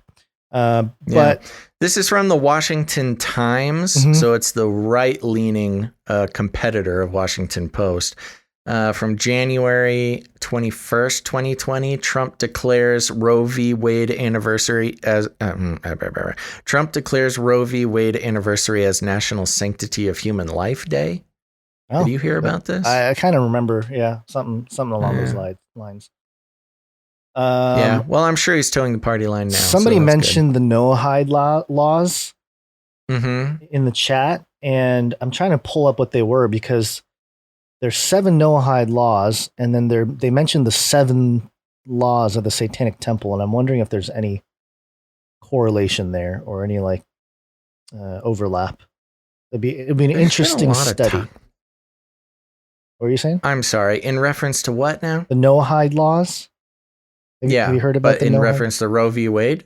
No, just more so, just in general, having the Catholic to replace RBG. So someone was saying in the chat, and I'm sorry, I don't know who it was in the chat there, but they were saying they need somebody to replace whoever replaces RBG is going to put in the Noahide laws.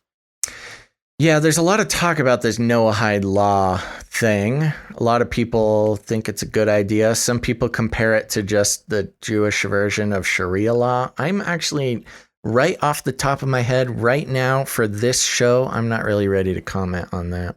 Yeah, I'm looking at the laws here. I don't see necessarily any overlap with the 7 satanic laws, but that's just on first view here. But we won't have to go down. We don't have to go down that rabbit trail on this episode. That's for another show. Somebody can do that and maybe report. Anyways, and there's an interesting, again, just to understand, I think it's important everybody understands when we talk about Luciferianism, Satanism, the Church of Satan versus the Satanic Temple.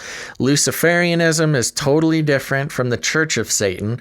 The Church of Satan is what most people think of when they think of Satanism. Right. But the Satanic Temple, allegedly, the claim is that it was created as sort of an art project, an anti-religion art project. But wouldn't that just be a great way to get a bunch of people to claim that they worship Satan? Yeah. Yeah. Very tricky. Yeah. The devil, what was it? What's the whole thing? The greatest trick the devil ever pulled was convincing the world he didn't exist. What a classic. Classic quotes with guns. It's just on the intro of the View from the Bunker show I listened to for years. So with Derek Gilbert over there. All right. So I think we kind of got through this one, but let's move on to this little waccine story here. Waccine.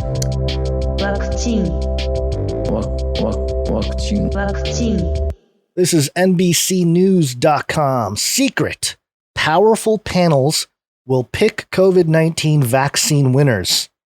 Did you know about this? The secret winners? Panel? Yeah. Wait, there's winners and losers now?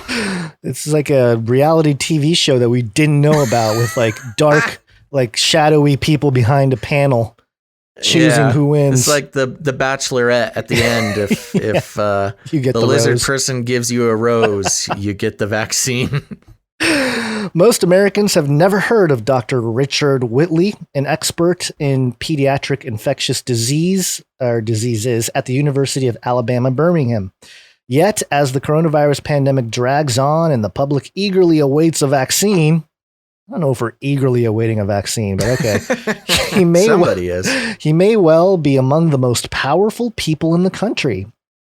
Whitley leads a small, secret panel of experts tasked with reviewing crucial data on the safety and effectiveness of coronavirus vaccines that U.S. taxpayers have helped fund. including products from Moderna, AstraZeneca, Johnson & Johnson, and others. The Data and Safety Monitoring Board, known as DSMB, is supposed to make sure the medicine is safe and it works. It has the power to halt a clinical trial or fast track it. So these are the shadowy people that are responsible for the person who had the spinal fluid injury. Yes, the 33 victim. Yeah. Shielding the identities of clinicians and statisticians on the board is meant to insulate them from pressure by the company sponsoring the trial, government officials, or the public, according to multiple clinical trial experts who have served on such panels. That could be especially important in the pressure cooker environment of COVID-19 vaccine research, fueled by President Donald Trump's promise to deliver a vaccine before Election Day. As pharmaceutical companies work to produce one as quickly as possible, the board's anonymity has stirred concerns that the cloak of secrecy could paradoxically allow undue influence. Whitley, for example, represents the specialized world these experts inhabit, a professor revered in academia who also is paid by the drug industry. There you go. That's the big problem there. Any political pressure to rush pharmaceutical companies or lean on federal regulators to prematurely greenlight a vaccine would undermine a system put in place to ensure public safety. Calls are growing for companies and governments to be more open about who's involved in reviewing the vaccine trials and whether board members have any conflicts of interest. Quote, "We want to know they're truly independent," said Dr. Eric Topol, director of the Scripps Research Translational Institute and a specialist in clinical trials. Quote, "The lack of transparency is exasperating. Exasperating. Data and safety monitoring boards have existed for decades to vet new drugs and vaccines, acting as a backdrop to help ensure unsafe products don't make their way to the public. Typically, there's one board for each product. This time, a joint DSMB with 10 to 15 experts will review unblinded data across trials for multiple coronavirus vaccines, whose development the U.S. government has helped fund, according to 5 people involved in the Trump administration's Operation Warp Speed or other coronavirus vaccine work." Unblinded data. Yeah, I was just pondering that. So unblinded meaning that they're going to know what companies they're looking at, basically. Yeah, sounds like a great opportunity for a conflict of interest. Yeah, I mean, that's like directly. Why wouldn't it be? It makes no sense. That is how you conflict interest. Do you unblind the data? Okay, it is run through the National Institute of Allergy and Infectious Diseases at the National Institute of Health and consists of outside scientists and statistical experts, not federal employees, NIH Director Francis Collins said on a call with reporters. Francis Collins, our champion for vaccines for all the Christians. Remember him with the songs? He had the guitar music we reported on a few weeks ago. I forgot. He's the guy. I believe you. Yeah, he's the DNA guy. He's the guy who. Anyway, okay. Let me continue. He sings the DNA, the YouTube video guy. Yeah, he had the songs on his guitar, but he was a Christian. Bro, he became a Christian. That was not a few weeks ago. That was like in March when we were talking about okay, that. Well, it was at least a couple months ago. Time warp guns. Quote, "Until they are convinced that there's something there that looks promising, nothing is unblinded and sent to the FDA." Okay, hold on. Collins said, okay, wait. "Until they are convinced that there's something there that looks promising, nothing is unblinded." Nothing is unblinded, which means it's blind. So they're keeping it blind. All right, so what was that earlier sentence? Okay, anyway. I don't know. What is the point of any of this? It's crazy. "I doubt if there have been very many vaccine trials ever that have been subjected to this size of the trial and the rigor with which it's being evaluated. The NIH Safety Board oversees trials in the U.S. from Moderna, Johnson & Johnson, and AstraZeneca. U.S. officials and others involved in Operation Warp Speed said, but not Pfizer, which is fully funding its clinical trial work and established its own 5-member safety panel." Okay. 5 members. Wow. Pfizer has attested that it can concisely determine by late October the effectiveness of its vaccine being jointly developed with German company BioNTech. It secured a $1.95 billion purchase agreement with the Department of Health and Human Services for the first 100 million doses produced. The agreement gives HHS the option to buy an additional 500 million doses. Moderna, Johnson & Johnson, and AstraZeneca, which have either started or are aiming to soon begin large-scale trials in the U.S. involving thousands of patients, collectively have received more than $2 billion in government funds for vaccine development. Billions more have been meted out under agreements similar to the HHS contract with Pfizer to buy millions of vaccine doses. Having one safety board oversee multiple trials could allow researchers to better understand the field of products and apply consistency across evaluations, clinical trials experts said in interviews. One big advantage, quote, could be more standardization, said Dr. Walter Orenstein, Associate Director of the Emory Vaccine Center at Emory University and a former senior official at the Center for Disease Control and Prevention. Quote, they can look at the data and look at all the trials instead of just doing one trial. But it also means that one board has an outsized influence to dictate which coronavirus vaccines eventually succeed or come to a halt, all while most of their identities remain secret. The NIH declined to name them, saying they were, quote, confidential and could be identified only once a study was complete. One exception to the mystery is Whitley, who was appointed as chair by Dr. Anthony Fauci. Science is truth. The nation's top infectious disease official. Fauci said the following, quote, combination of input from us and from him and other colleagues, the people who had the greatest expertise in a variety of areas, including statistics, clinical studies, vaccinology, immunology, clinical work, were selected for the panel. Whitley's role became public when his university announced it, an unusual move. He is a professor as well as a board member of Gilead Sciences, which recently signed a contract with Pfizer to manufacture remdesivir to treat COVID-19 patients. Whitley, who's been on Gilead's board since 2008, conducted research that led to remdesivir's development. In 2019, he was paid roughly $430,000 as a Gilead board member, according to documents filed with the Securities and Exchange Commission. That same year, he received more than $7,700 in payments from GlaxoSmithKline for consulting, food, and travel, according to a federal database that tracks drug and device company payments to physicians. GlaxoSmithKline and Sanofi are jointly developing a vaccine that received $2 billion from the U.S. government under Operation Warp Speed. Whitley declined an interview, however, through a university spokesperson. Whitley said his DSMB has not seen any GlaxoSmithKline COVID-19 protocol. The companies have yet to begin phase 3 trials, although he chairs a separate GSK data and safety monitoring board for the pediatric vaccine. He was vetted and cleared by the NIH Conflict of Interest Committee with its knowledge of his involvement, the spokesperson said. I like how there's a committee for everything. There's a committee for conflict of interest committee. What if there's a conflict of interest within the conflict of interest committee? So anyway. Well, there's another committee. Goes all the way up. Committees all the way down, baby. Quote, when handled responsibly, it is appropriate for physicians to collaborate with external entities, said UAB spokesperson Bina Thanakal, saying the university works with physicians to ensure that industry engagement is appropriate. Quote, it facilitates a critical exchange of knowledge and accelerates and advances clinical treatments and cures, and it fuels discovery. Multiple experts praised his skill. Dr. Walter Strauss, an associate vice president at the drug company Merck & Co., said Whitley is an, quote, eminence gris, sounds like a word in another language that I don't know, in pediatrics whom people trust. What is that? An eminence gris. Grice.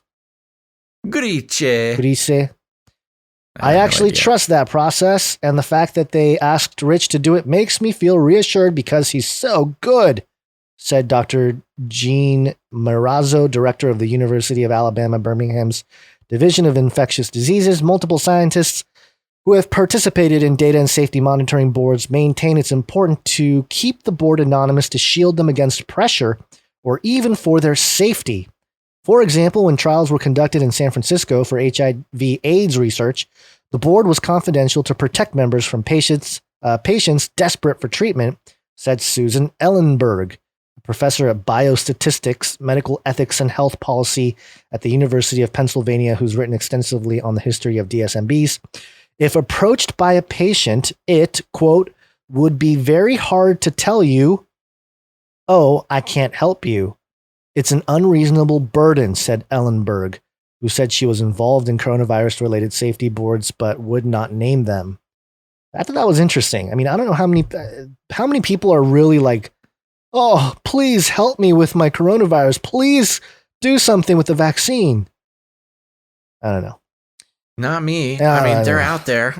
I guess, but I think most people are asking for that to bring back like normal. They're not really asking for it to like save someone they know or you know. Yeah, you might have to give. I'm kind of losing the plot a little bit on this article. I mean, the whole idea is that there's a group of people that are deciding what company is going to win, basically. I mean, it's pretty much the title, right. And they're really just going through a lot of shenanigans as to what the reasons why. And I think I read you the main. I had it highlighted. And it seems as though there's a conflict of interest within this committee. Yeah, within the committee, and they're questioning it, but then they're trying to say, of course, NBC News trying to suggest that it's all on the up and up. And it's all fine. It's all fine. You're going to be fine. And of course, hey, you know, nothing to see here, folks. We're not going to let the patients ask, you know, these people on the board, because then the people on the board would have to say, I can't help you. It's an unreasonable burden that these people on the board have to face. That's their logic. We're just putting ourselves on a pedestal as the most important human beings in the world, making these decisions about the vaccine that they're gonna, you know, shoot from helicopters to, you know, get in every single human on Earth. But it's just too much of a burden to answer your question. It's so ridiculous. I know you may be wondering what our thinking is on how we're going to machine gun everyone with flying tranquilizer darts full of vaccines, but don't ask questions. It's too much of a burden. So it says DSMB members or their family members should have no professional, proprietary, or financial relationship with the sponsoring companies, and the NIAID DSMB executive secretary vetted all members for potential conflicts of interest. NIAID said in response to questions from KHN, members are paid $200 per meeting. Ooh, $200. I'd be mad about that. I'd be all, give me $20K or I'm talking. Yeah, that doesn't sound like enough. But yeah, I mean, you know, they say all those things, but it's just a whole. The whole thing seems a little shaky and shady to me. They mentioned the BARPA or BARDA, the Biomedical Advanced Research and Development Authority, that reviews the DSMB recommendations. So yeah, more government oversight there. I don't know. It's just it feels like a cesspool of just. Well, you know what this harkens back to for me is the Obama death panels. Oh yeah, you remember that? Mm-hmm. With the insurance, with the America, what was it? The CARES Act. They had a panel of people deciding who would live and who would die. Yeah. Who gets the insurance payouts and who doesn't. I'm trying. I don't think it was CARES Act, but it might have been. Yeah, I know what you're talking about. I'm trying to look it up here. Oh, anyway, okay. Yeah. I mean, it's just a group of people, and it's all government oversight saying, "Oh, it's all good. It's okay. There's no conflict of interest." Our conflict of interest group made sure that there's no conflict of interest. So, yeah, who we appointed.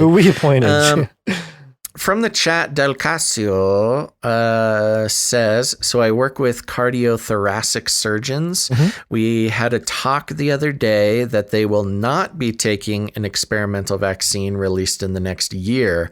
I thought that was very interesting from a mostly secular point of view, talking about the dangers and damage the vaccines are doing to the volunteers. including the spinal damage. Yeah, so you've got some actual cardiothoracic surgeons, secular ones, saying they're not down.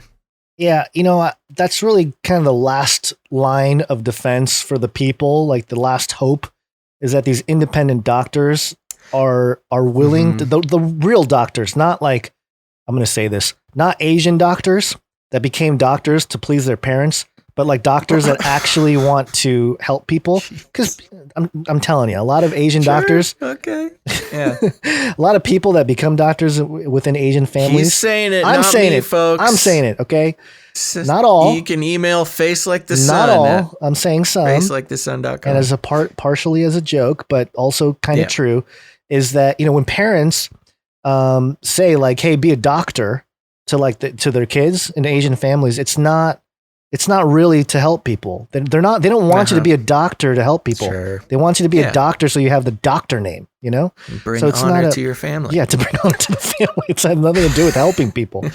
So those people are more susceptible to like buy the lie so they can get more money in their pockets. You know what I mean? Sure.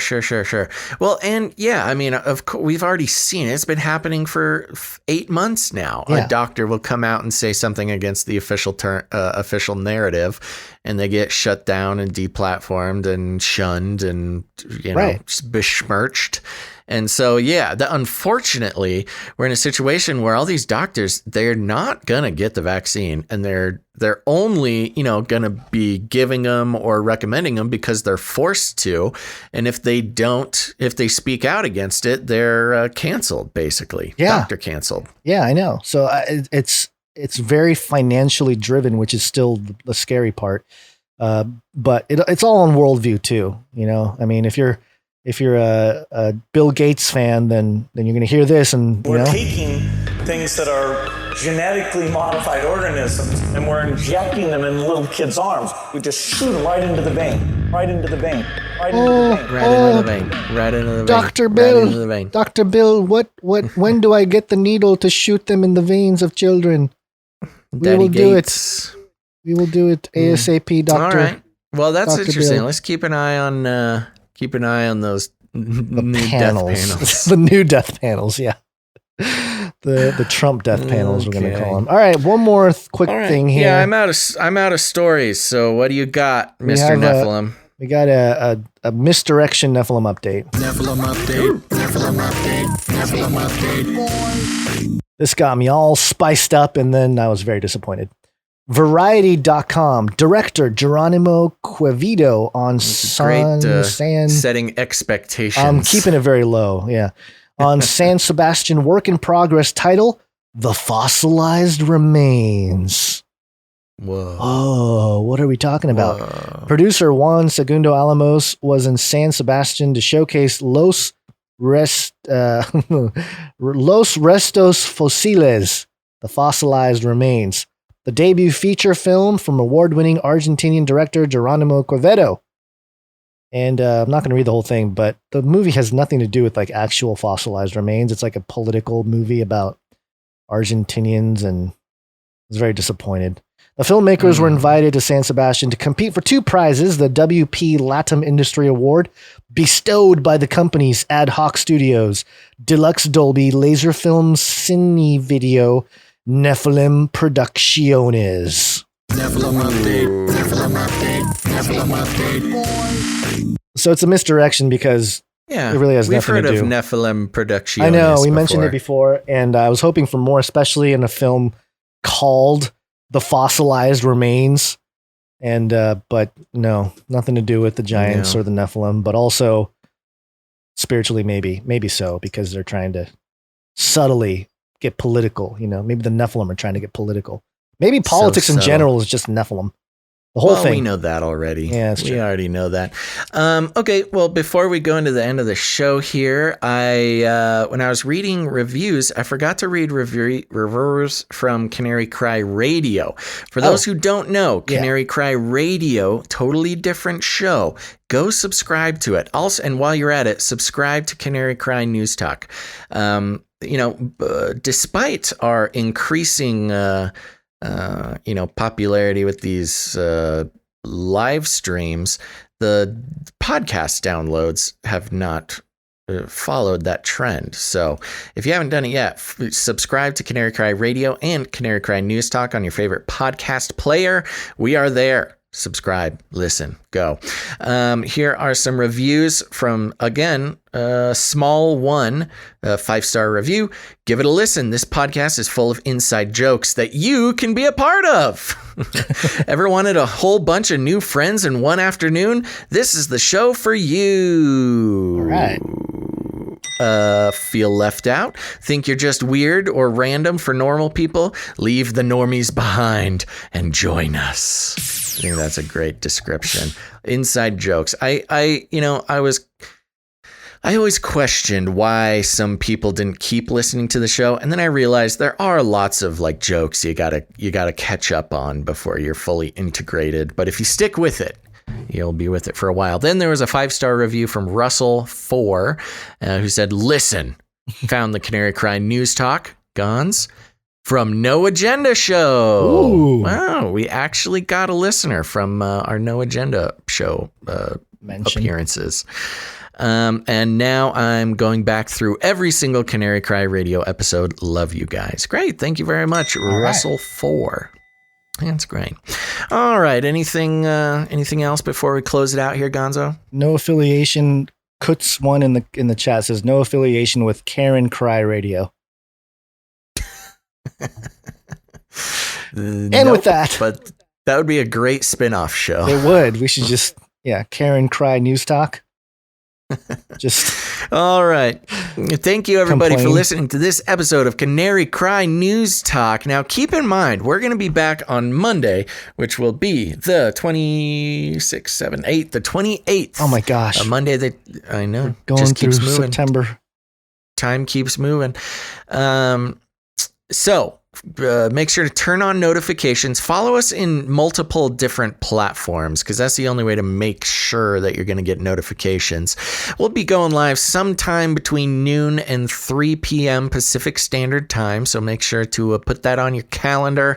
Invite your friends. You're not going to want to miss it. We'll be back, so have a great weekend. Now, remember us and our value for value model for next episode on Monday. We'll need some more producers. Remember, you can go to patreon.com/CCNT for Canary Cry News Talk. That's patreon.com/CCNT. You can sign up there. There's all sorts of fun levels and different rewards and things. But most of all, an investment in your producership is an investment in your own media future. You saw The Social Dilemma. You know what's going on. You saw Joe Rogan apologize for stating objective facts because his advertisers and his Spotify overlords made him, apologize. That's not the case here because of the value for value model and because of the generosity and participation of our producers. We are able to tell the truth without having to apologize. We apologize for other things, but not for telling the truth. And again, we don't believe in selling you your attention and your trust to advertisers for our own personal gain. And so you can become a producer, keep the media that you believe in going, invest in your own future, become a producer. If you've been thinking about it, now's the time. You've got a couple days until Monday. So thank you very much. That's patreon.com/CCNT or canarycryradio.com/support. canarycryradio.com/support. That's right. You got PayPal options, cryptocurrency options. Check it out. Also, a lot of good info there. There's a good, if you want to really feel our heart or listen to our heart about the value for value model, canarycryradio.com/support has a great breakdown of it that Gon's put up there for you. So make sure to do that. Leave ratings and reviews. This was the best day of ratings and reviews ever. So thank you very much. We'll be reading ratings and reviews next Friday. So just search Apple Podcasts, Canary Cry News Talk on your search bar there and leave a rating and a review. We'll read that next week. Remember, you can become a producer by creating art, show-themed art and jingles and things like that, send all of that to canarycryradio@gmail.com, and you will continue to make the breaks much more fun than if we didn't have that art and those jingles and those songs. Musicians out there, you can write a Canary Cry themed song. We'll be playing the Canary Cry mixtape at the end of the show. And most of all, remember, the best way to help the show is to spread it around. Let your friends know. You got people in your life, friends, family, Uncle Joe. They're starting to wake up and realize that the world is not what it seems. Somebody send this to Joe Biden, please. And you can help them along that journey by sending them an episode of Canary Cry News Talk. Remember, we'll be reading. That's why we read from the sources that we do, because they are the sources that the people who are waking up are used to reading. We're not spooking them with weird conspiracy blogs. We are taking the news straight from their own outlets and showing them how it is deceptive, manipulative, and overall not good for their health. So send them an episode, spread it around. We appreciate that. And if you need any more instructions, here's what you do. You walk right up to them, you grab them by the cage, and then you shake it. The end of the world occurred pretty much as we had predicted. I want to shake things up, stir up some controversy, rattle a few cages. Hey, stop that! You'll never silence me. I'm the last angry man, a crusader for the little guy. Leave the bird alone. Never. Rattle a few cages. Rattle a few cages. The human race will have every opportunity to improve. And if they don't? Ask Noah. That's right. Just ask Noah, everybody. All right, Gonzo, any last words? No, I'm very tired. No, I'm very. I know, it's nap time. It's nap time is. for both of us. I've been listening to my cat bonk his head on walls as we do that. Praise God, he's still alive. I know. You know what? Experience. You should get him a little helmet. Little kitty helmet. He needs it. He really does. With googly eyes. I fear the more that, oh, that's cute. The more he bonks his head, the more he's going to keep bonking his head. All right, everybody. Thanks again for listening to this episode of Canary Cry News Talk. Make sure to tune in next time. But until then, think outside the cage. Goodbye. Goodbye.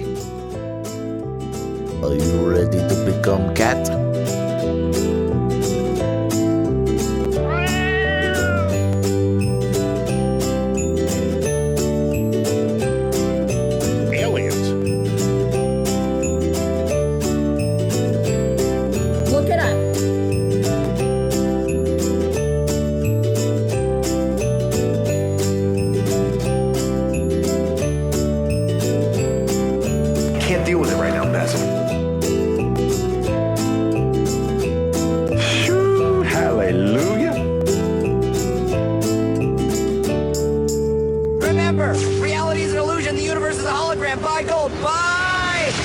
Shake things up, shake things up. I want to shake things up, shake things up. Leave the bird alone. I want to stir up some controversy. I want to rattle a few cages. I want to rattle a few cages. I'm the last angry man. You'll never silence me. I'm the last angry man. I'm the last angry man. You'll never silence me. I'm the last angry man. A crusader for the little guy. Little guy. Little guy. Well, we'll see about that. Whatever, Illuminati.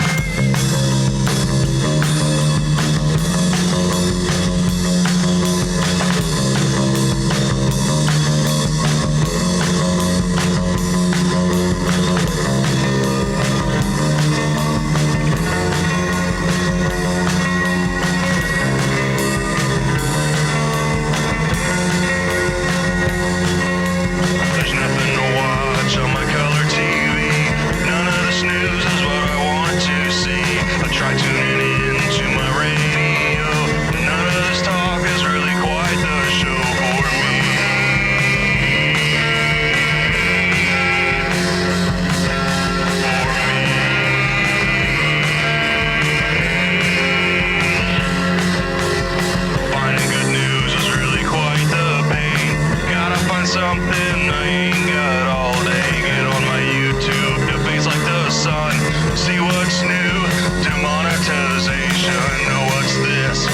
my surprise, I spot a big pair of googly eyes. Click on the video and turn up the sound. What is this gem that I have found? Canary. Cry radio, canary. Cry, news talk, canary.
In the future, humans will be confined in a people's zoo. I'll keep you safe and warm in my people's zoo.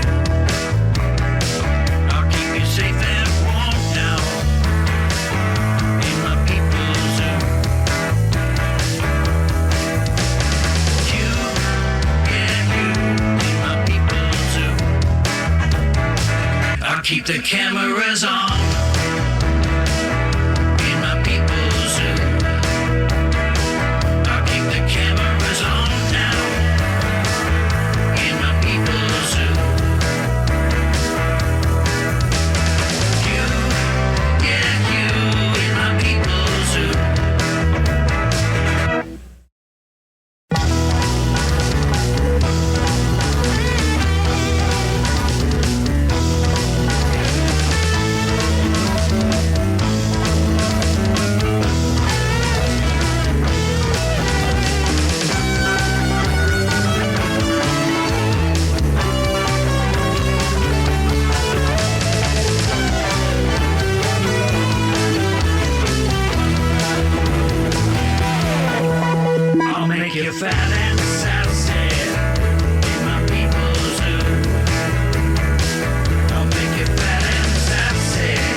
Hallelujah.